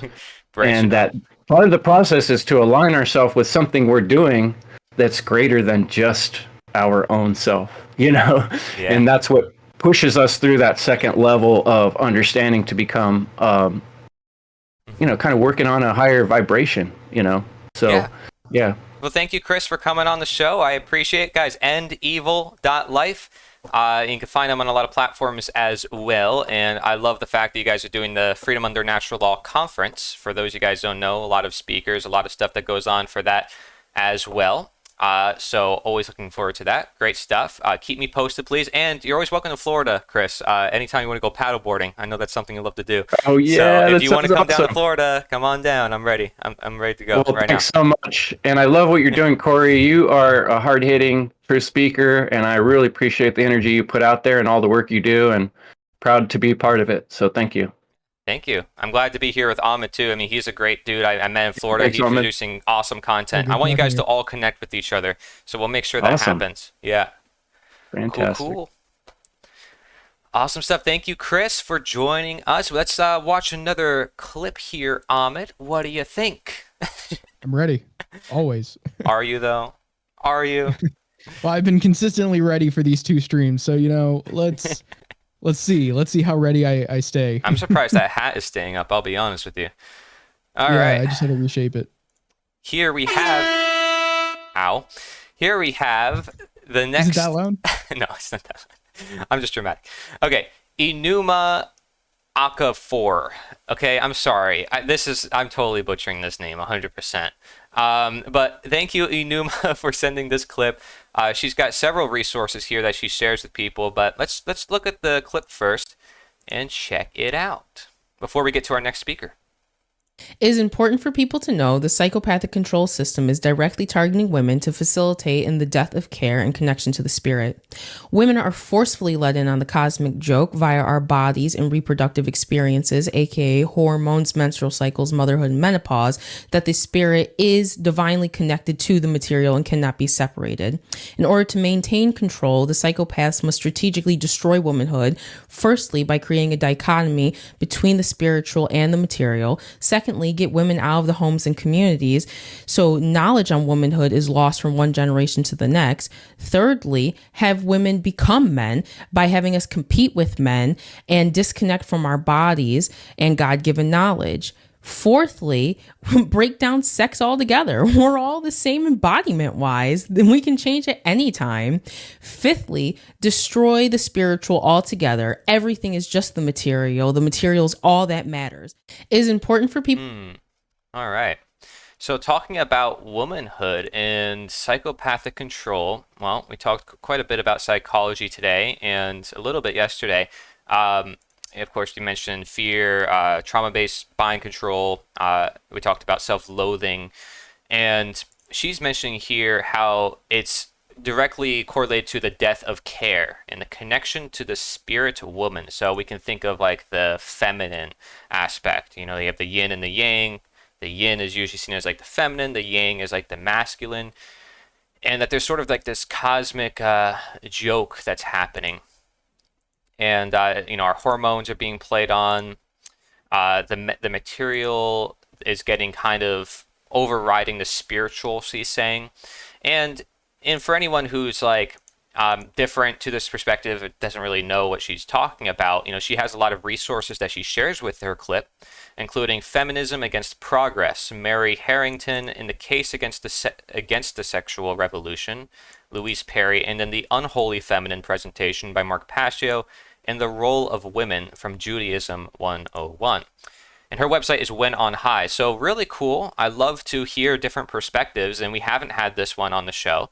And it's important to perhaps mention, right, that people's care is being degraded. I mean, we know their values being degraded based on the other speakers we talk to, and people feel like maybe they're powerless. So perhaps there is another correlation here we're adding to this, which is, people don't care and they are further distracted from caring. What do you think, Amit? Yeah, I mean, I think there are specific points made, or at least you can take some of the more broad ones and really think about good examples of them. Like with the hormones, like hormonal birth control, messing with women's hormones. I mean, not to even speak of, I guess, all these products like makeup, feminine products, especially that women are using that are endocrine disruptors.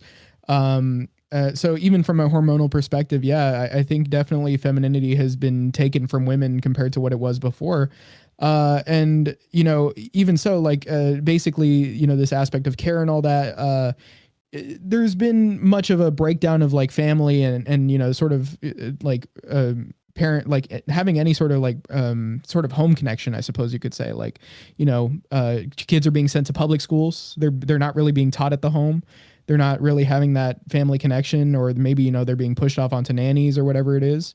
And it's really just making it so that, people aren't really being raised by fathers and mothers. They're just sort of being raised, by the system, or they're being raised by caretakers that really aren't even their parents. And so that's definitely influenced the way that people have began to act. And, that on top of just, hormones being disrupted is very much influencing our ways of acting. And it's just making people more like, I guess you could say, like how we were talking about NPCs, like it's just turning them into that. Yeah. And, when I say nature is the answer, it's going to prompt upon questions like this. Sorry, we got a hiccup there. But it's going to prompt upon questions where people ask, like, what is going on here with all these people changing this and that about themselves, when for many, many years people did not perhaps question that, or it wasn't as mainstream. And there's been different public reactions to that, like we got to accept everybody. And then the other side is like, oh my gosh, what's going on? They're destroying our traditions, right? And, to be fair, again, I think these are polar extremes that are used to divide people. Thank you for the duck. These extremes are used to divide people. When you always have this, like, oh, you have the Andrew Tate on one end and then the feminism on the other hand, like, oh, men got to take control and they don't need any women, or women got to take control, they don't need any man. It's like, what's going on here? We need each other. Poor. Yeah, it's like we need each other. What are we talking about?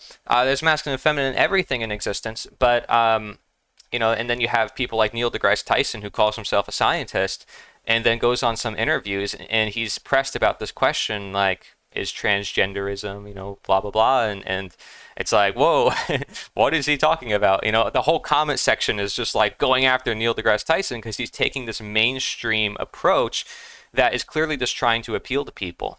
And not necessarily scientific. So, I mean, there's different ways to look at this, and people will try to use science, just like they do for everything else, to try to justify their position. And I'm sorry, Corey. You're misunderstanding. That's the science. I mean, yeah, I'm how sorry. can they be wrong? I don't understand. But see, I'm not even saying they're wrong.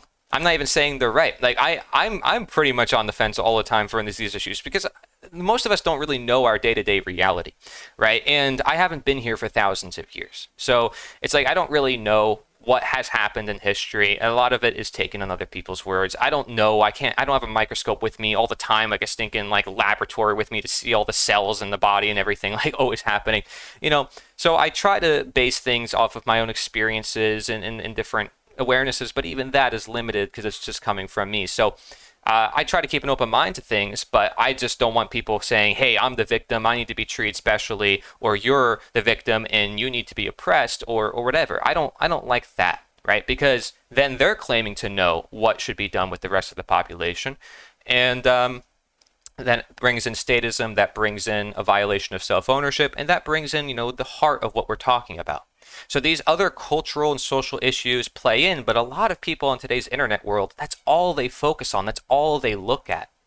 And I think that could be a problem when there might be deeper aspects that we're not looking at, right?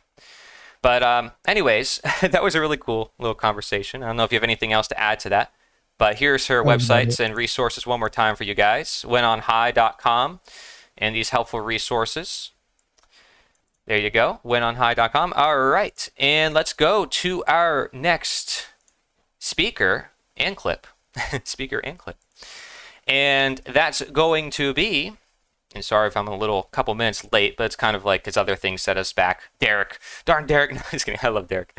I'm pretty sure nobody really cares that we're set back just a couple minutes. But anyways, if they are, then they can just, unleash on me on camera. I'm cool with that. More content, Like it helps the show. I'll probably get more views if somebody gets mad at me. So I don't care. Anyways, Chris Youngblood. We're going to bring him on the stream. Hopefully there's not any feedback. We'll find out. Chris, do you hear us? Yes, I can hear you. Hey, Chris. Can you see me? No, not yet. If you want to turn your camera now, it probably turns it off when you switch. I think it did, yeah. All good in the hood? All right. See me now? Hey, yeah, I see you. What's up? How's it going? Good. How are you guys? Nice to meet you. Yeah, nice. Thanks for putting Nice to this meet you. together. Nice meeting both of you. I appreciate it, man. Awesome stuff. So how about we look at your clip first, and then from there we open the discussion. Sounds good to me. Alrighty. I have it here. The 21st. Ooh. All right. What a cool background you got going here. All right, let's check this out. The 21st verse of the Tao Te Ching states, quote, "How do I know the ways of all things from the beginning? I look inside myself and see what is within me," end quote. The most important thing to know is yourself. Know that you're a creative being with unique connection to the divine. In modern times, this connection has been lost, but it can be remembered. This can be done through meditation, going deep into the unconscious, and merging with the infinite. This knowing is not only a foundation of freedom, but the key to the temple it is erected upon. We come from Source, therefore we must be like Source. In ancient times, the antithesis to this birthright was the divine right of kings. In the modern era, the so-called might makes right. But know thyself, and you will have a connection to Source, which is truly yours and all's. Divine right. The 21st verse. So everybody's divine right. That's right. It's funny. I actually couldn't see the video, so I'm like, yeah, I pretty much remember what I said. Okay, yeah. So, and I love how you start off this clip taking a quote from the Tao Te Ching. Of course, I'm biased on that too. I have a book about that. I know you are. Yeah, and I know you have that book. Yeah. Yeah, and you got on your shirt there. Is that "Know Thyself"? It is. Yeah. And so if I didn't hit the message home enough, there you go. Plus Timid Nosce on the shirt that I had, which is in Latin, know thyself. Yeah. Yeah. Oh, and you got another shirt there that you're wearing right now. Were you showing that? Correct. That's what I'm saying. Yeah. Yeah. Oh, cool. So if I didn't hit it home enough, Awesome. You got like a whole arsenal of shirts, like Ahmed over here. He's got a whole arsenal of hats. He brings on a different hat every time I see him. So, so how is it going? It's nice to meet you. I always like to see new faces and meet people from different backgrounds. So I don't know if you want to introduce yourself for the viewers here and what you're up to, where you're from, if you want to network with anybody. Sure. I live in the suburbs of Chicago, in a western suburb. And yeah, you can hit me up on Telegram. Also, I'm on Substack. I'm a writer on Substack, as well as I podcast on there too. So you can DM me on Substack as well. And, I write about natural law, the illusion of authority, but also I write allegories and poems as well, kind of about shadow work, as well about just knowing thyself and tapping into the quantum field. So I write a lot about that. Wow. Yeah, and I see you have resources for us too. You provided You Are the Placebo by Dr. Joe Dispenza, Egyptian Yoga, Volume 1 and 2 by Dr. Muwada Ashby, Tao Te Ching by Lao Tzu, The Occult Anatomy of Man by Manly P. Hall. And so those are really awesome resources. Really cool. I can even say, I could throw in there, and I know you know this one too, Corey, is The Undiscovered Self by Carl Jung. In that book, he kind of goes over how the amalgamation of everything that's thrown at us throughout life, from schooling, the Prussian schooling system, to the school to work. So now you get in the corporate system and then government. It's like, how do you have time to really know yourself or step back and really contemplate yourself in the world and how you act in it, and that you're the microcosm to the macrocosm? A lot of that is you're just kind of herded into the system. And what Jung does in that book is he kind of fleshes it out, and how we actually can find ourself with the capital S and work that into our lives and light the fire for others. Wow. You Yeah. know, and go ahead. No, go ahead.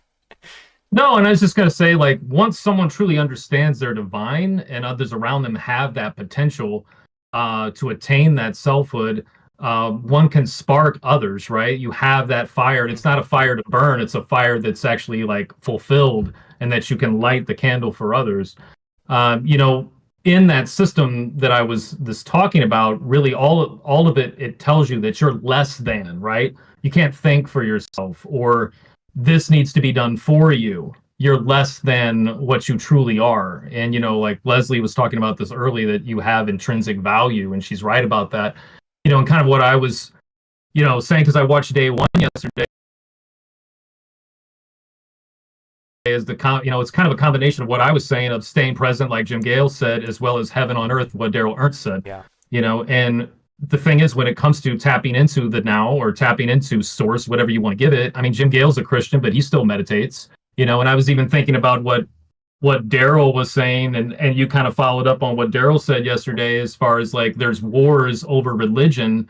And then I sat there and I thought about the Tao, and I'm like, think how ridiculous it would be if people started war over forcing someone to understand the Tao. I mean, that's like the silliest thing ever to think about, right? Yeah, absolutely. And, you know, this idea of know thyself, we heard this before from Derek. And I asked him that question. I was like, do you have any personal practices that you use? So if you don't mind me asking you, it's up to you. If you don't want to share, it's up to you. Not at all. Okay. Yeah, I mean, I have been meditating for a while, really gotten into Kundalini yoga and Egyptian yoga.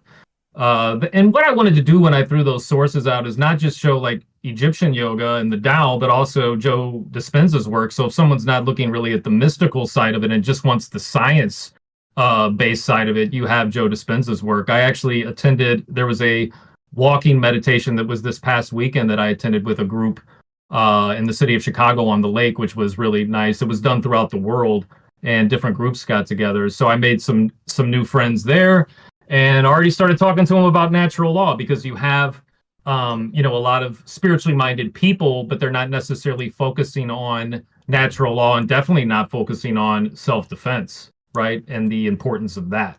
And when you do find the divine hood in yourself, you know that what you're defending when someone comes across you or initiates harm is you're defending your divine right. That is the divine right. Yeah, let's talk about that for a moment. There's divine rights you mentioned back then, and then there's divine rights that you see like now, or at least perceiving now. What is the difference between the two? Can we expand on that? Like, what is the divine rights used back then? Because I think you associate it with might. Right. So the divine right of kings was kind of like the divine right that was a false divine right that was put forth, that they have the divine right to enact authority upon others, right? Everyone else everyone else is the plebs, and they've been given this divine right. And now that's kind of been poo-pooed, you know, with the Enlightenment. And so now what's kind of come across is might makes right. So, you know, whoever has the most arms can, you know, and this is immoral, of course. We see this going on in Gaza by the state of Israel. I'm just going to say that. I'm not talking about people, the people of Israel. I'm talking about the state itself. Sure. And what they're doing over there. And just the, you know, it's abhorrent what is going on. There's really not words for it. Yeah, and you know, you hear it all the time in today's news, like China this country that, and I find it interesting coming from like a Taoist or a nature point of view. It's like people talking in these terms.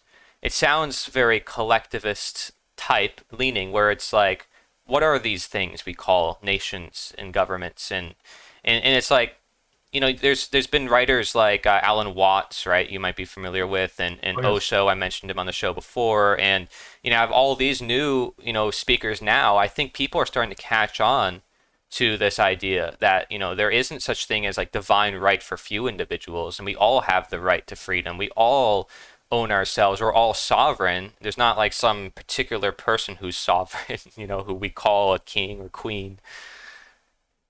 Right. And that's really goes back to the one and the many, right? So we all come from one source, but we are many. We have many emanations. And Chris Jansen was just talking about how we all have something special in us. We all are a unique emanation of the divine. Yeah. And when we tap into that, we give that forth into the world. And then we can also, from others that have something unique that we don't have to give, we can receive from them as well. So that's the whole giving and receiving, where the divine masculine and the divine feminine meet. Yeah, and if you don't mind me asking a more challenging question, unless Ahmed, do you have any questions or anything? No, go ahead. Okay. When it comes to the divine and God or Tao, what if somebody doesn't believe in that? They don't know if it exists or if it's real, or that's something they might say.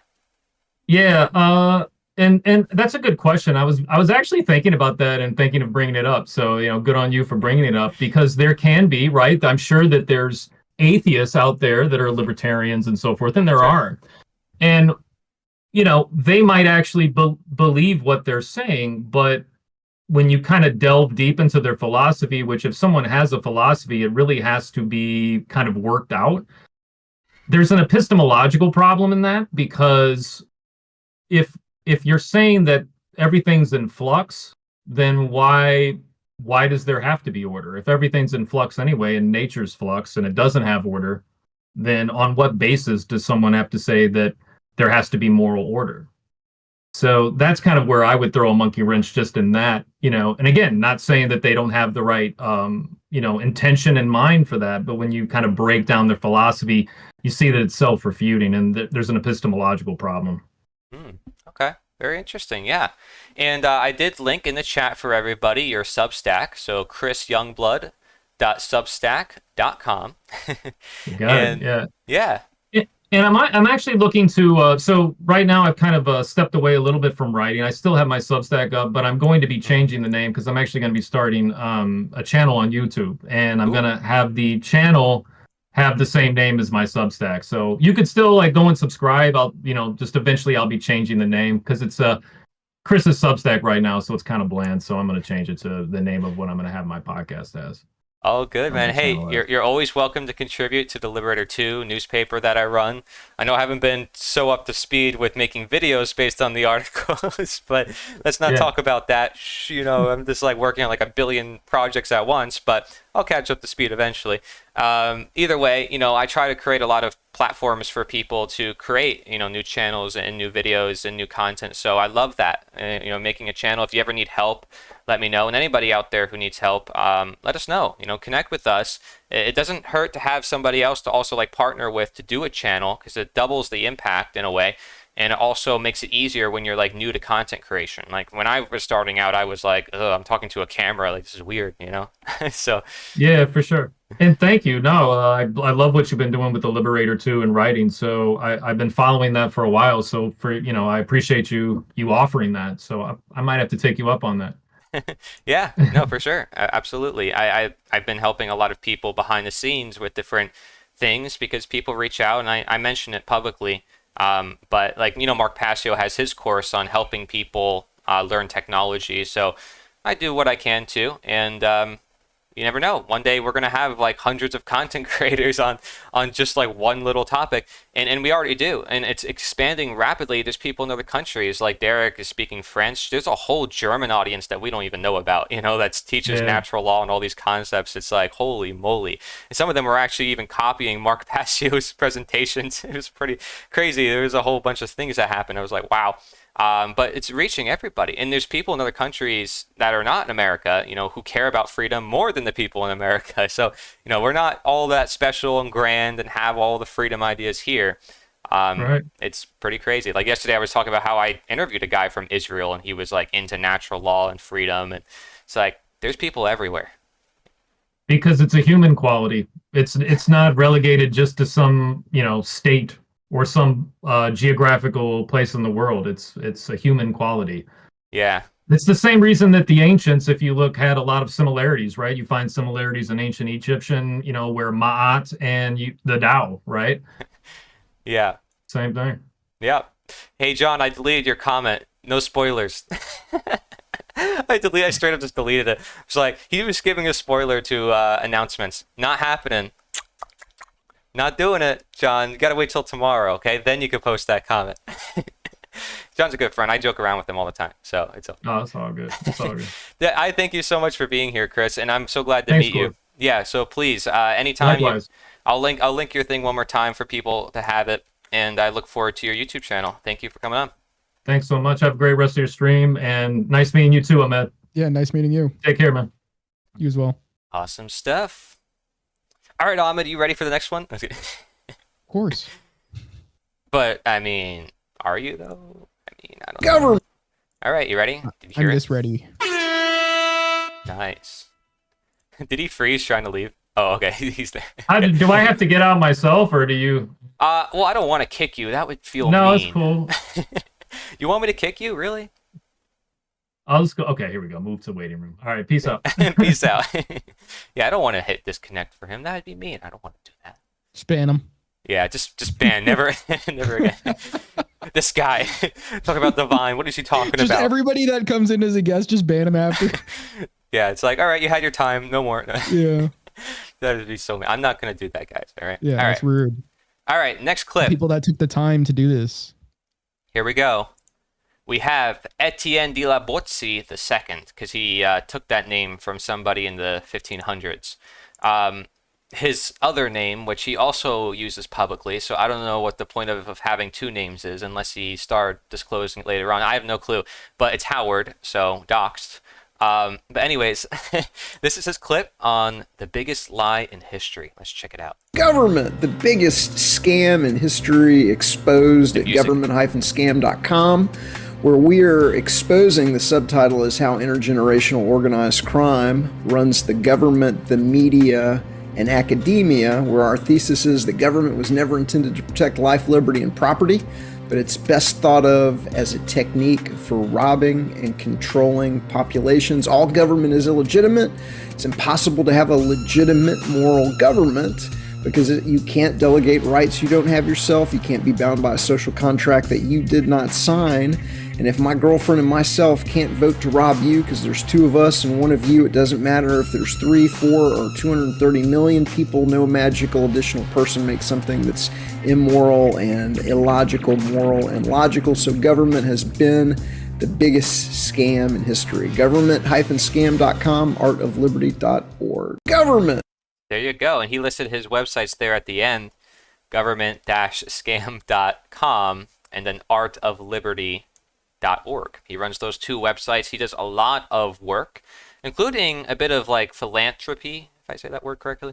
Like basically raising money to do projects. Like he helped with the New Hampshire Free State Project, the Thick Red Line project, helping like law enforcement get over to like the freedom communities and helping to see that they should not support that system. So he really covers a lot of different facets. He's also like in tune with the news, which is something I obviously don't do on my channel. When I created my own news source, it's all like education, morality, psychology. His is like, if something happens in the news, he's going to cover it, and he goes in detail with it. And he has really good books as well. So I think he covers like that side I don't cover, and I really appreciate his works and his professionalism. It's much needed, the work that he does. I actually carry with me in my events that I do in real life some materials that he sent to me personally in the mail. We both did a book swap. I gave him my book, he gave me his book. He sent me a bunch of materials. I think I sent him like chocolates or whatever. So, he appreciated that. But yeah, he's always traveling too, doing all sorts of events, and he tries to keep people posted. He's got a newsletter on his website where he shows you like the latest events, and he shared this event on his newsletter recently. I saw that, so thank you. I tried reaching out to a lot of people. They don't always correspond, and I often give them airing, but they don't always give me airing. It is what it is, right? I'm not going to complain about it that much, but it was nice to see that he put that in his newsletter. It's hard sometimes to get people that have a following, who have a big following to share the word about different events and different things going on. I should be not too hard, but at least for me, it's kind of difficult sometimes. It's like, hey, just post it somewhere on your newsletter, on your website, somewhere. Have an action page, have a place where people can go. Like some of these guys in independent media have so much influence. I'm not talking about Howard here, like some other people, and you know who I'm talking about, like the mainstream independent media, which I think David Icke calls like the, what is it, the MS, like the new MSM or whatever. Like he's a term that he used, and Alex Jones got so mad at him and debated him live. It was actually pretty funny. And David's like, this is not a debate. Like, you're trying to attack. Like, I'm not trying to attack you. I'm just like critical of independent media because they're not taking action. They're not doing what needs to happen. So, you know, I props to David for doing that. And I'm also in touch with David's family. He's really cool. But you know, there's a lot of people with a huge following, and I just feel like they don't use it in the way that could really affect change in a week. This whole system, there's everything, all the problems we talk about could be gone. They don't realize it with the amount of influence they have. I mean, they brag about that. They have more viewers than CNN. Like, if that's the case, and you're being sued for $1 billion in court, what's going on? I've said this several other places and other times, but I figured to just mention it here because I grew up watching independent media, and I was like, there's a bunch of comments saying, what do we do? Like, what's the action step? And they never provided it for people. So anyways, what's your thoughts? I know that's a little aside from the clip, but his work is really good, and he details this problem. And again, root targeting, statism, the government, and that belief system and authority, voluntarism, most independent media still doesn't talk about it. What do you think? Yeah, I mean, it definitely is the case that I think first governments impose themselves upon people and then they propagandize them. Like, I don't think it was necessarily the case that people just said, like, let's just set up a government, you know, maybe in the sense of, like, let's say, you know, America, where you had the Constitution, or before that, the Articles of Confederation. But either way, an establishing of a government, you have, you know, this idea, and I think it's more novel, if anything, the idea that, you know, the people just decided they wanted a government, right? That's more of a democracy kind of thing. And I think that's sort of a method that states have been using to scam people into believing that they have some sort of say. And I think that, you know, what preceded that was just states imposing themselves and then saying, deal with it, basically. Like, you know, what are you going to do about it?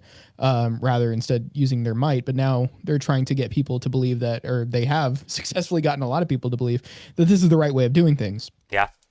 And that's why you have people repeating these things like, oh, well, you know, who's going to build the roads? And that we were going over before, you know, this is the price we pay to live in a civil society, that, you know, it's going to be complete chaos without government, all that.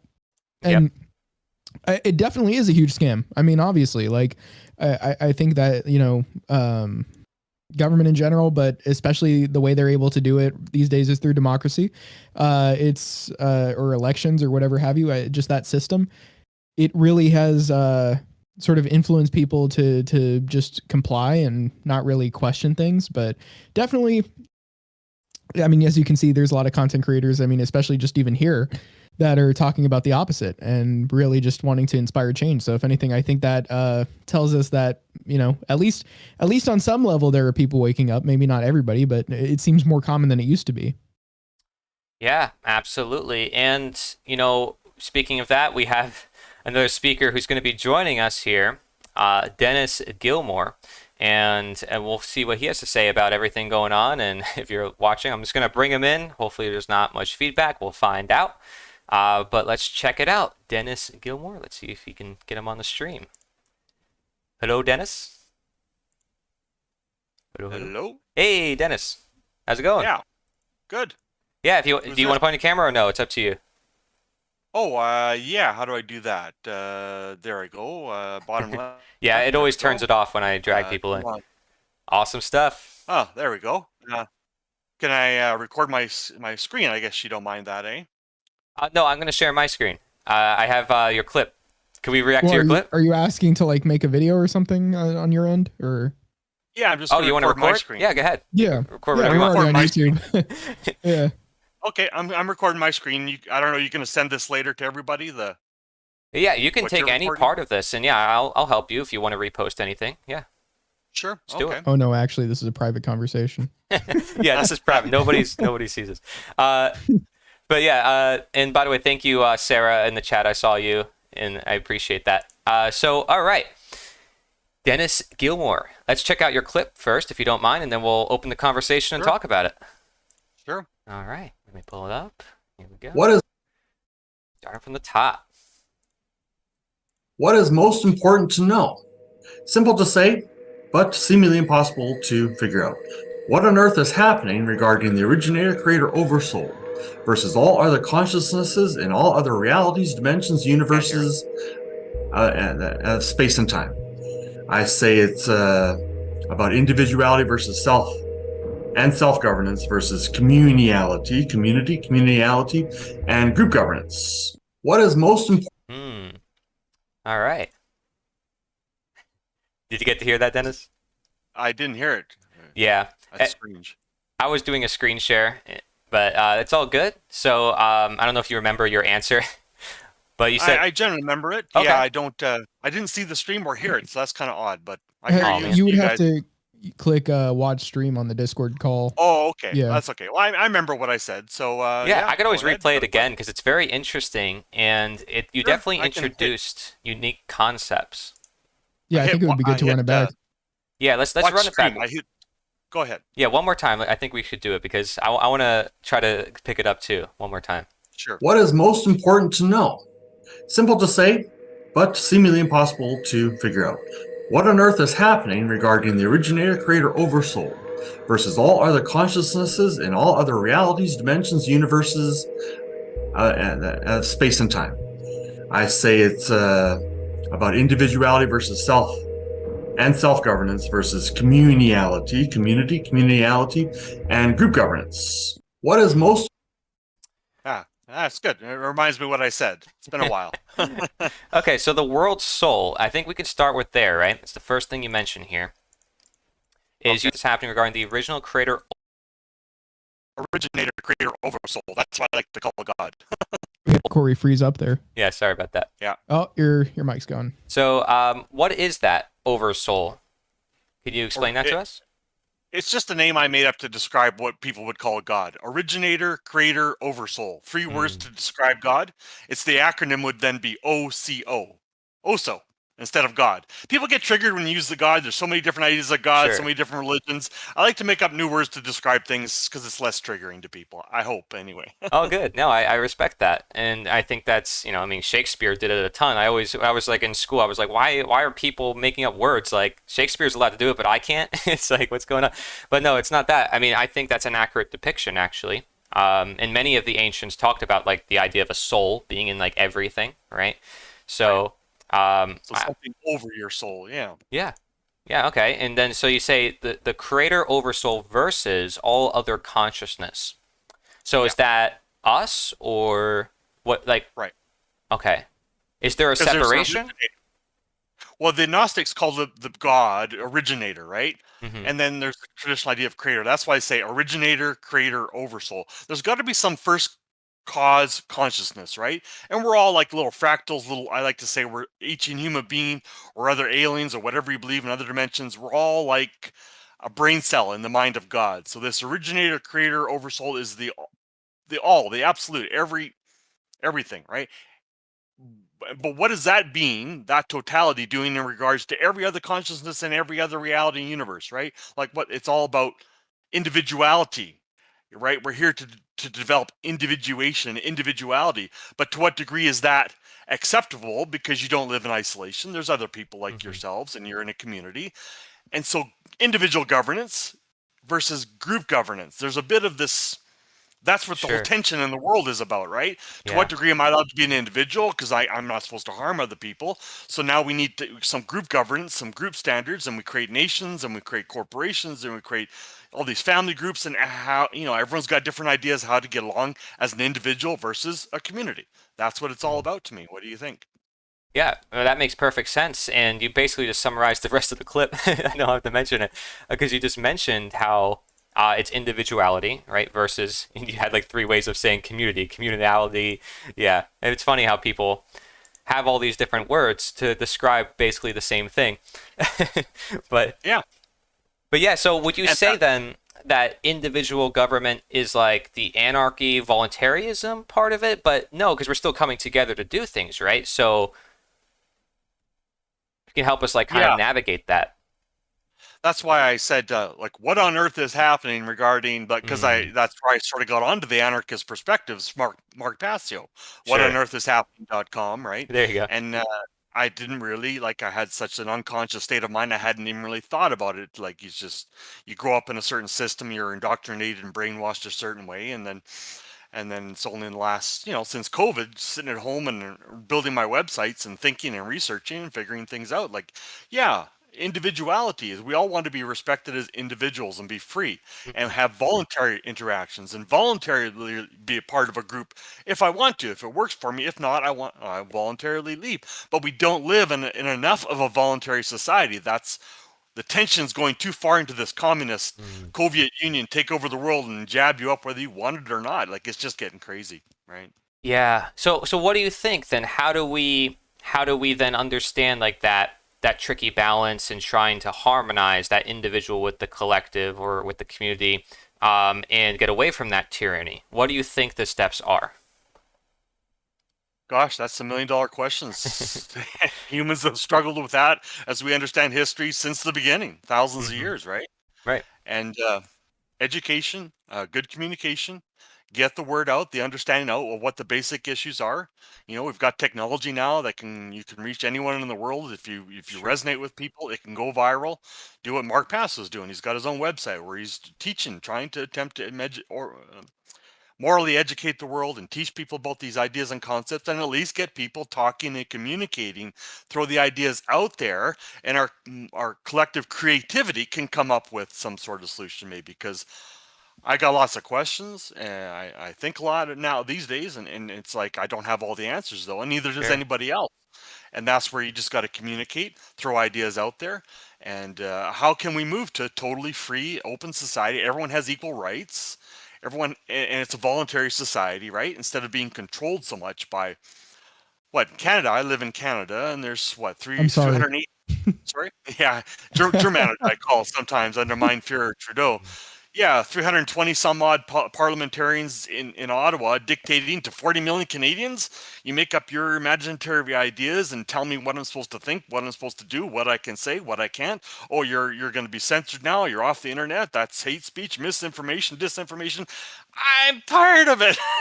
Yeah. And I've only kind of woken up in the last 4 years since COVID crap, right? You've been doing Yeah. this longer, eh, Corey? Yeah, it's pretty crazy because it did happen like toward the end of the year I started producing content, and my content started out with health content, and then it shifted to freedom, because I realized that's more important, and we need to heal the collective, the world's soul. That's what we gotta heal, because I feel like that soul is being drained. That spirit is not found in people, and I think part of changing the world is in lifting that spirit and lifting that soul, helping people see it. So I absolutely agree with your sentiments there, and I think that's important. I asked that question anyways. Like, I know we may not all have the solutions, but I like to ask more people that question so that way I can say, what are the connections? Like doing this show, I find out what do people think is important, and even all of us who share the same ideals think certain things are important. Like, we still all have different things that we think are important, even though there's a lot of connections that can be found, right? And so when you bring them all together, that's really powerful. And I don't know if you're familiar with like Jim Gale. I had him as like the first guest on the show, but he's trying to like detail a solution using like food forests and growing food. So I don't know what you think about that, but how much could that help us in regards to our mental, moral evolution, looking at the collective and the individual? What do you think? Yeah, decentralization, I think, is that mindset of decentralization is important. You got Bitcoin. I don't know if you know much about Bitcoin and how it's Yeah. decentralized currency, decentralized group governance. I mean, I've heard estimates that the most number of people you can really get to know personally, kind of, and trust a little bit is like 150 people in your community that you kind of can get to know and feel like you're resonating with them, whether or not you can trust them, because it's a trust issue is another big thing. I don't trust these parliamentarians making up their crap in Ottawa. I don't know them personally. Why should I trust them? But if there's somebody in your local community, a businessman, and you do business together, you kind of get to trust them, their judgment, even though you may not always agree. You can more easily go along with some sort of group governance that you feel you're more a part of, and you know the people, and you can go knock on their door. I don't agree, and you can be heard. I'm never Sure. going to get to talk to Trudeau. I don't know if Yeah. I want to. The guy's kind of crazy, right? So, Yeah. We don't need these rulers over large swaths of land. We need more decentralized governance down to the community level, right? Mhm. And I live in Medicine Hat. It's got maybe 70,000 people or so. But even that's one little, the mayor over this many people is still too much in my opinion, right? Mm. So decentralizing our ideas of governance and community and getting along. But yeah, no, I like the idea of growing your own food because the big food stores they're putting out junk, they're poisoning us, right? So if you grow locally, decentralized, you're growing and your food growing. There are communities around here. Well, I can get some of the food and whatnot and Yeah. decentralized obtaining of whatever your food source is, right? It's important because they're poisoning us. So we need to find people need to be educated about these things and try to find these kind of solutions, right? But how do you get rid of Safeway? How do you get rid of these big box stores of food stores that are feeding us poison when people think they don't understand that's what they're doing? How do you get that message out? How do you educate people who just Yeah. don't see it and don't want to see it? I don't know. think What we do you have to think? get strategic. Yeah, I think we got to get strategic. Like Jim is getting together with a bunch of world leaders in the preparedness and food industry, and he's saying, okay, what if we come together and then make a strategy so that way we can market and say, hey, it's actually more profitable to do good. And like start changing the conversation like that in their language, and then it'd be like, huh, then you might expect a shift. And so really exciting stuff, and it has to do with the announcements I have to make tomorrow. So definitely stay tuned with that as well. I want to talk about your website if you don't mind, because it's like fascinating. Which one? Yeah, your website, which is theoriginofgod.com, right? Oh, okay, that one. Is that it? Well, do you have other That's ones? one of them. Okay. I've got lots. My main one I'm focusing on right now is called WritePharmaParablePublishing.com. Wow. Okay. If you want to write that to me Oh, you got somewhere. it. It's right there. It's learn more about the answer at WritePharmaPublishing.com. Oh, okay. Sorry, I didn't see that one. I saw the first one. Okay, so I have them both there. Okay, cool. Yeah, and so I looked at the first one. I was like, oh my gosh, there's like so much information. I think it was like, so what is the origin of God? I mean, since that's the name of your website, we'll start with that. Well, that's where I talk about evolution. I do believe in evolution of a sort, evolution of consciousness. Everything is like waveform collapsing into what we perceive to be particles. The whole simulation. I talk about simulation theory there. I do believe in simulation, and we're created just like ex nihilo out of nowhere, and we're given a backstory and ideas and concepts. And I talk about the idea of the Truman Matrix on the Right Pharma Parable Publishing. I perceive we're in kind of a Truman Matrix, combination of the Truman Show and the Matrix, right? You're in your own individual, everything's an illusion around you. You're Truman in your own reality, right? And yet people are real. You're dealing with percentages of people because I've got a 5 sense sensory barrier. I'm dealing with an avatar, but you've got like this complex AI controlling all of reality, and my messages or how I'm communicating gets intercepted, and an approximation of it gets through to the real Corey. I'm dealing with your avatar, but you're a real person, and whatever message that I'm saying that's to your best benefit, the AI, the good AI, if you want to think AI is good, will translate what you need in your reality so we can still have a genuine conversation with a real being. Everyone's sort of an RPC and an NPC then in this way of thinking. You don't disregard people or just shoot them. Oh, they're just an NPC. I can just piss all over you and kill you. No, they're real in this sense. And if I stab the Corey avatar, whatever you need in your real reality, you'll get some of that. Maybe in that reality, I just punch you in the stomach and you spend a few days in the hospital versus I stab you in the stomach in my reality and I end up in jail, and you're a few days in the hospital still. Like, I don't know if I'm getting the idea across how we're both in our own individual reality plus a communal reality, right? Do you understand what I'm saying? No, I understand what you're saying. Yeah, I was just like, oh my gosh, and maybe I could try to share my screen regarding your websites. But what's the difference between these two websites here? I'll try to pull them up. Well, the origin of God, that's what I started out 4 years ago, writing that, probably about 3 years ago. And that was my first one. I started out and I hand coded it because I also program computers. And it's kind of fun to make the whole HTML, CSS, JavaScript all by myself, hand code it. But it takes more time, right? So the WritePharmaParablePublishing.com is Substack. I just created my own domain and pointed it to the Substack editor, so it's much quicker. And it's for writers. I'm a writer. I enjoy writing, so I can just focus on the writing more instead of trying to hand code all the computer stuff, right? Sure. Yeah, and you probably have more control over it if you're doing that, I think. How does it look on your end if you pull up Right Pharma Parable Publishing? I'm just Okay, I'll pull it up and I'll check it out. Let's see. Right Pharma Parable Publishing. Yeah, because I'm a writer and I used to be a pharmacist, so I call it Pharma. Oh, cool. Right Pharma There you go. Parable Publishing. Yeah. So if you click on No Thanks, click on the No Thanks at the bottom, Mhm. and it'll take you in. Yeah. Oh, see, nice. You don't want Corey's email? It's like a Substack. You don't want Corey's email? Sorry? You don't want Corey's email on the Sure, little fill-in box. He's saying for the newsletter. Yeah, for the no thanks. Oh, yeah, no, that's referring to me, my newsletter. Right? Ahmed. Okay. Well, yeah, this is pretty cool.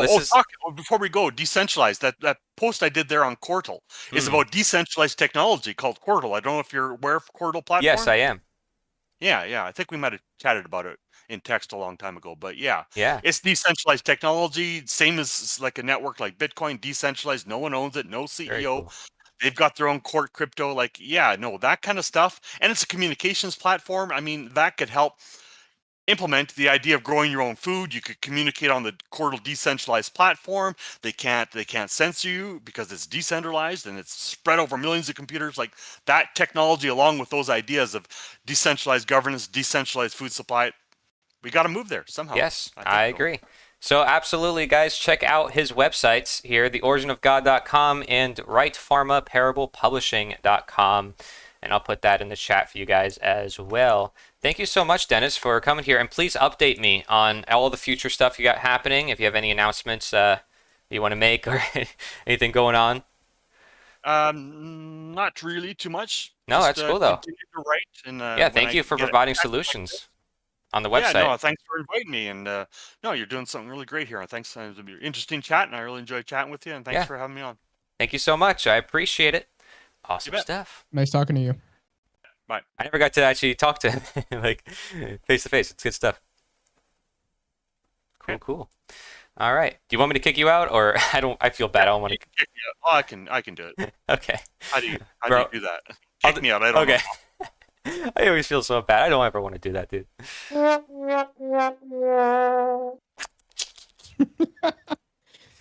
You're getting a kick out of that, aren't you? And you're going to do that more. You're going to start spamming me with a bunch of sounds. Oh, it's going to happen. Don't worry. All right, eventually. Let's check Being this. a little more conservative with it. Let's check out this. We have another clip. Let's do it. Before we end, guys, we're almost near the end. Let's check out more clips. Let's do this. Sure. Okay, this one is edited way too good. Okay, I'm sorry. Oh, it froze a little bit. All right, we're back. All right. GovCorp Watch, you're in the chat still? If you are, this is your clip, and this thing is way too good edited. I'll tell you that. My goodness. This thing is crazy. Watch this. They're the global government. It is a big idea. A new world order. The United Nations did not actually end World War II, but expanded it to everyone, repurposed against the people. As citizens of a UN member state were converted into global citizens called UN nationals, also defined as enemies of the state.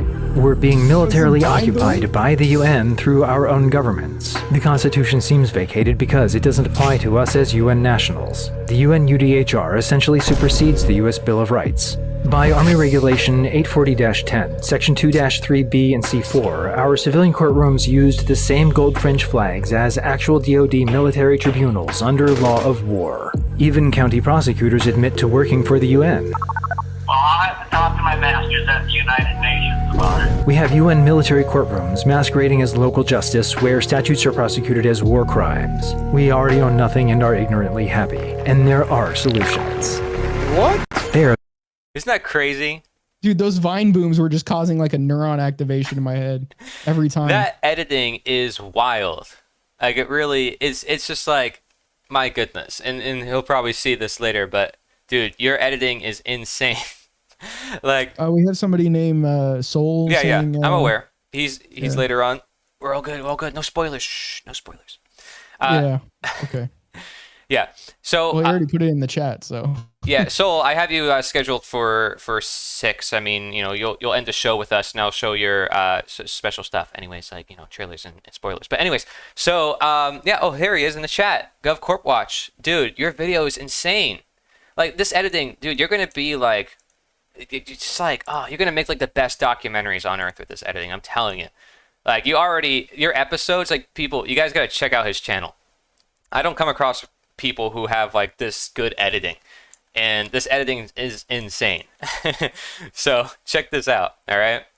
And I love how he reaches out to different audiences, and he's talking like in his videos, right? And this one, I mean, it's going over a particular subject, of course, but like in his videos, he talks about a bunch of different subjects, and he's got episodes on each subject. So I love the fact that he, like, even video games, he'll go over the contracts that you sign in a video game, showing you what you're consenting to. Like, pretty wild stuff. And he does it from, like, this, like, high energy, like, really good editing point of view. So he might get a lot of people who are, like, younger watching these videos, and that's, like, one of his goals. He told me that. And so... Those Vine booms are going to do well with younger people. Like, I told him, I'm like, I got to hire this guy as, like, an editor, like, I need an editor. Oh, Corey. When I need an editor... No, don't play the duck sound. Don't you do it. All right, but yeah, there it is. Every time I know I'm muted on his end, he plays the duck sound, just so you guys know, and he messes with me. But yeah, Soul has been sticking around, but he told me that he wanted to be later on in the show, and so I hope that's cool with Soul. But I have him scheduled for later time for that reason. But yeah, this is similar to what we said before about like the sovereign citizen stuff and paperwork. I love this approach though, and I think that this approach is unique compared to anything else I've seen. So I think it'll be more effective. And if it helps people see the problems of the world, I love it. I mean, to some extent, I mean, I don't love it on one end, but I love it in another way that helps people sort of see like, wait, what? What's going on here? Why are these documents saying these things? It's all public. It's all on the record. And I love when someone can just show me the sources, because there's a lot of people who talk about this stuff and they'll mention numbers, they'll mention things, but they don't show you the sources. And here he is just laying it out for you, even playing like a recording. And it's all done within 1 minute so perfectly. So great job. I linked the channel in the chat. GovCorp Watch. He's working on setting up live streams and more. Anyways, what are your thoughts, Ahmed, on all that jazz? Anything extra? Anything I missed? I didn't know if you would think I was frozen. No, Speak. I think you covered it. Cool. I was trying to hold myself there. All right, let's go to the next clip here. Actually, you know what? If Soul is waiting, I feel bad. I'll bring him on now. If Soul wants to do that, I'll do that right now. Soul, let's bring him on to the stream. Yo, Soul, I feel bad. I'll bring you on right now if you're waiting. What's up? You hear me? I do. I Cool. do. Awesome. How's it going, man? Camera to. It's going well. I don't know. My camera was on.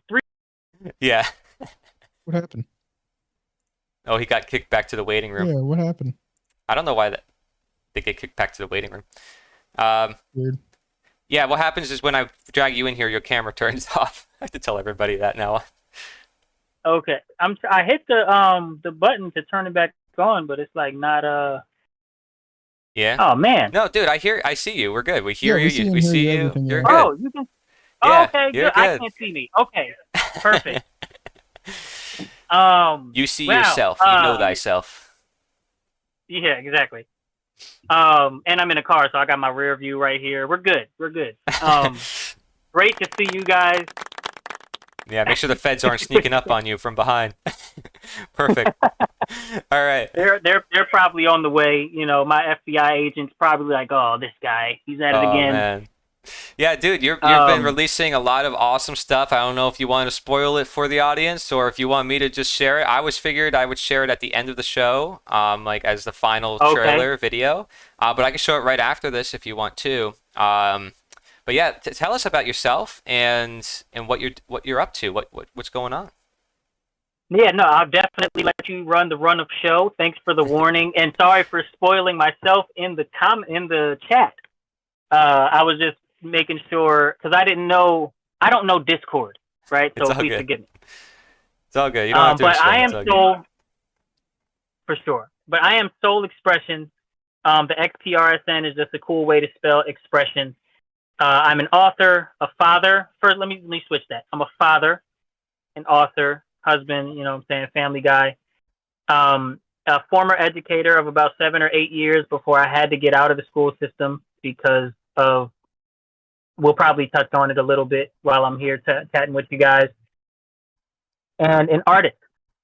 I do performing art. I write poetry. I draw sacred geometry. I got to stick to the shapes, man. I get so self-conscious trying to draw real or even cartoony drawing. I can't do it. But shapes, we can do that all day. Yeah. So sacred geometry is it's my medium of choice. Cool. And yeah, how about we do you want to watch your clip? We have your clip here. We can watch it.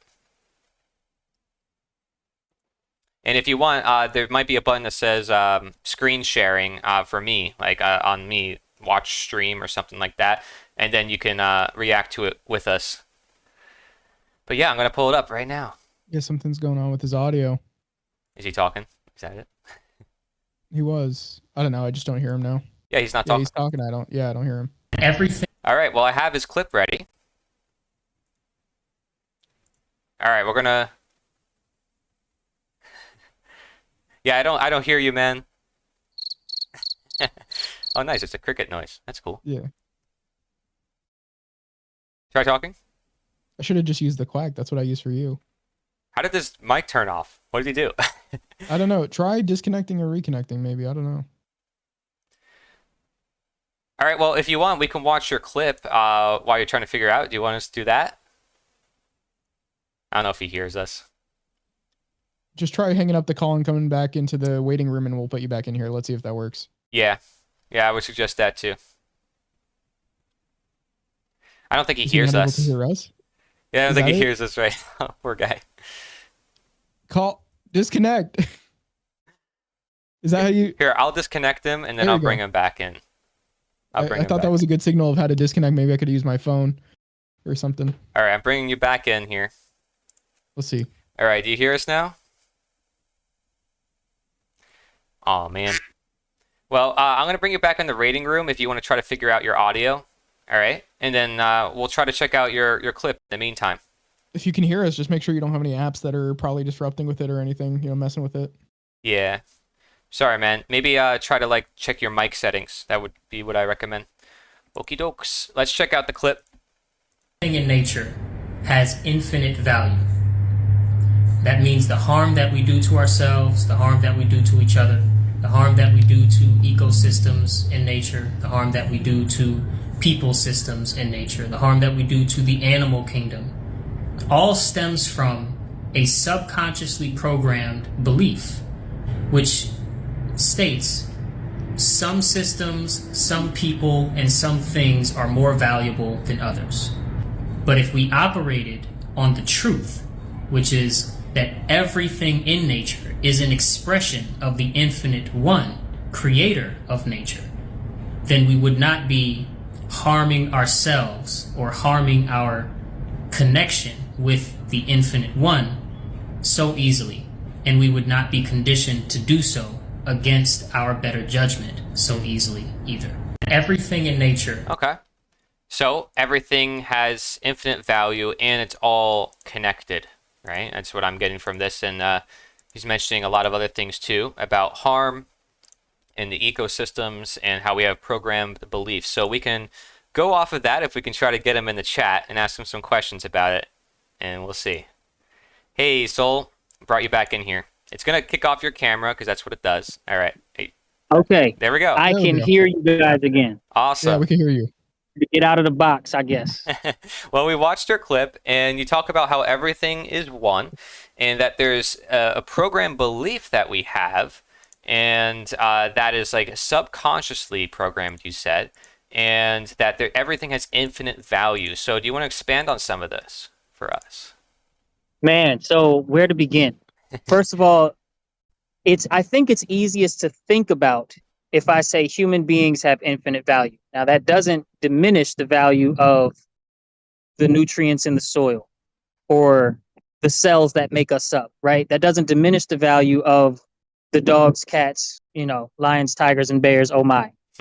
But the easiest way to think about it, okay, just a conceptual thinking for me, and like in talking to people, is if I say human beings have infinite value, and that's 100% tied to the book that woke me up even more than the very powerful teachings of Mark Passio, who I'm more familiar with. The book, The End of All Evil by Jeremy Locke. Mark Passio called The End of All Evil required reading in, I think it was in his natural law presentation, but it might have been in the cosmic abandonment presentation.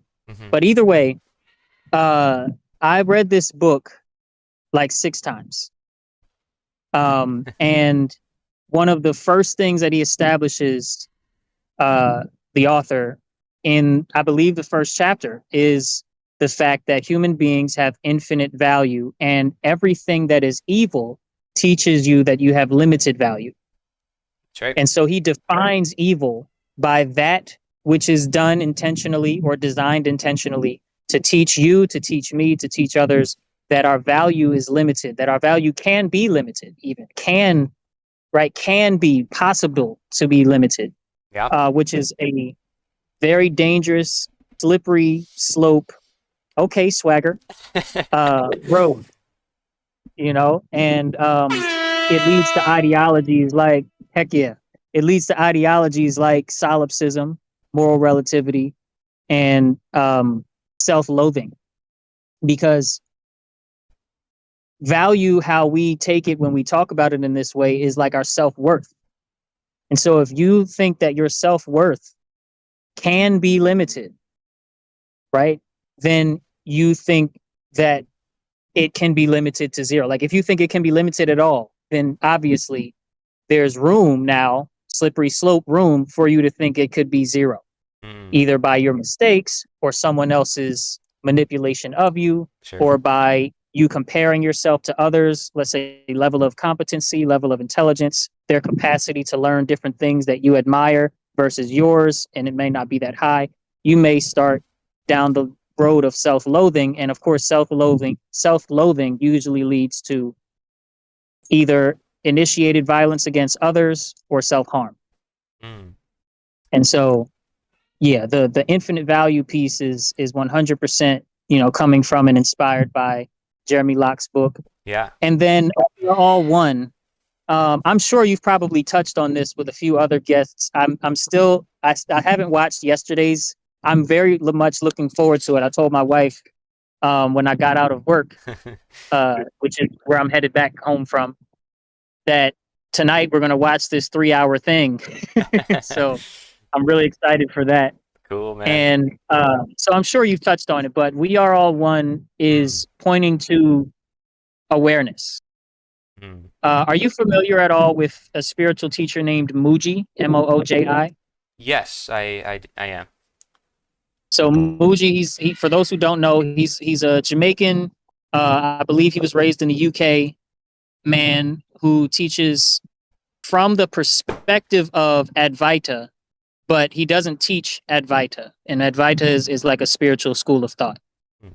What he teaches is how to become and remain, practically speaking, aware of your true self. And the true self is not one of many. The true self, there is but one true self in the entirety of the universe, and always has been, well before there was an earth for human beings to inhabit. This self, you could call it the absolute, you could call it base consciousness. Base meaning base like for atoms and molecules, like super base, not base as in basic understanding, but base as in like the base, right? Fundament. And this base consciousness, this supreme creative, you could say maybe even potential, but that gets a little sticky, Sure. never leaves you and is your most intimate experience, yet it goes unseen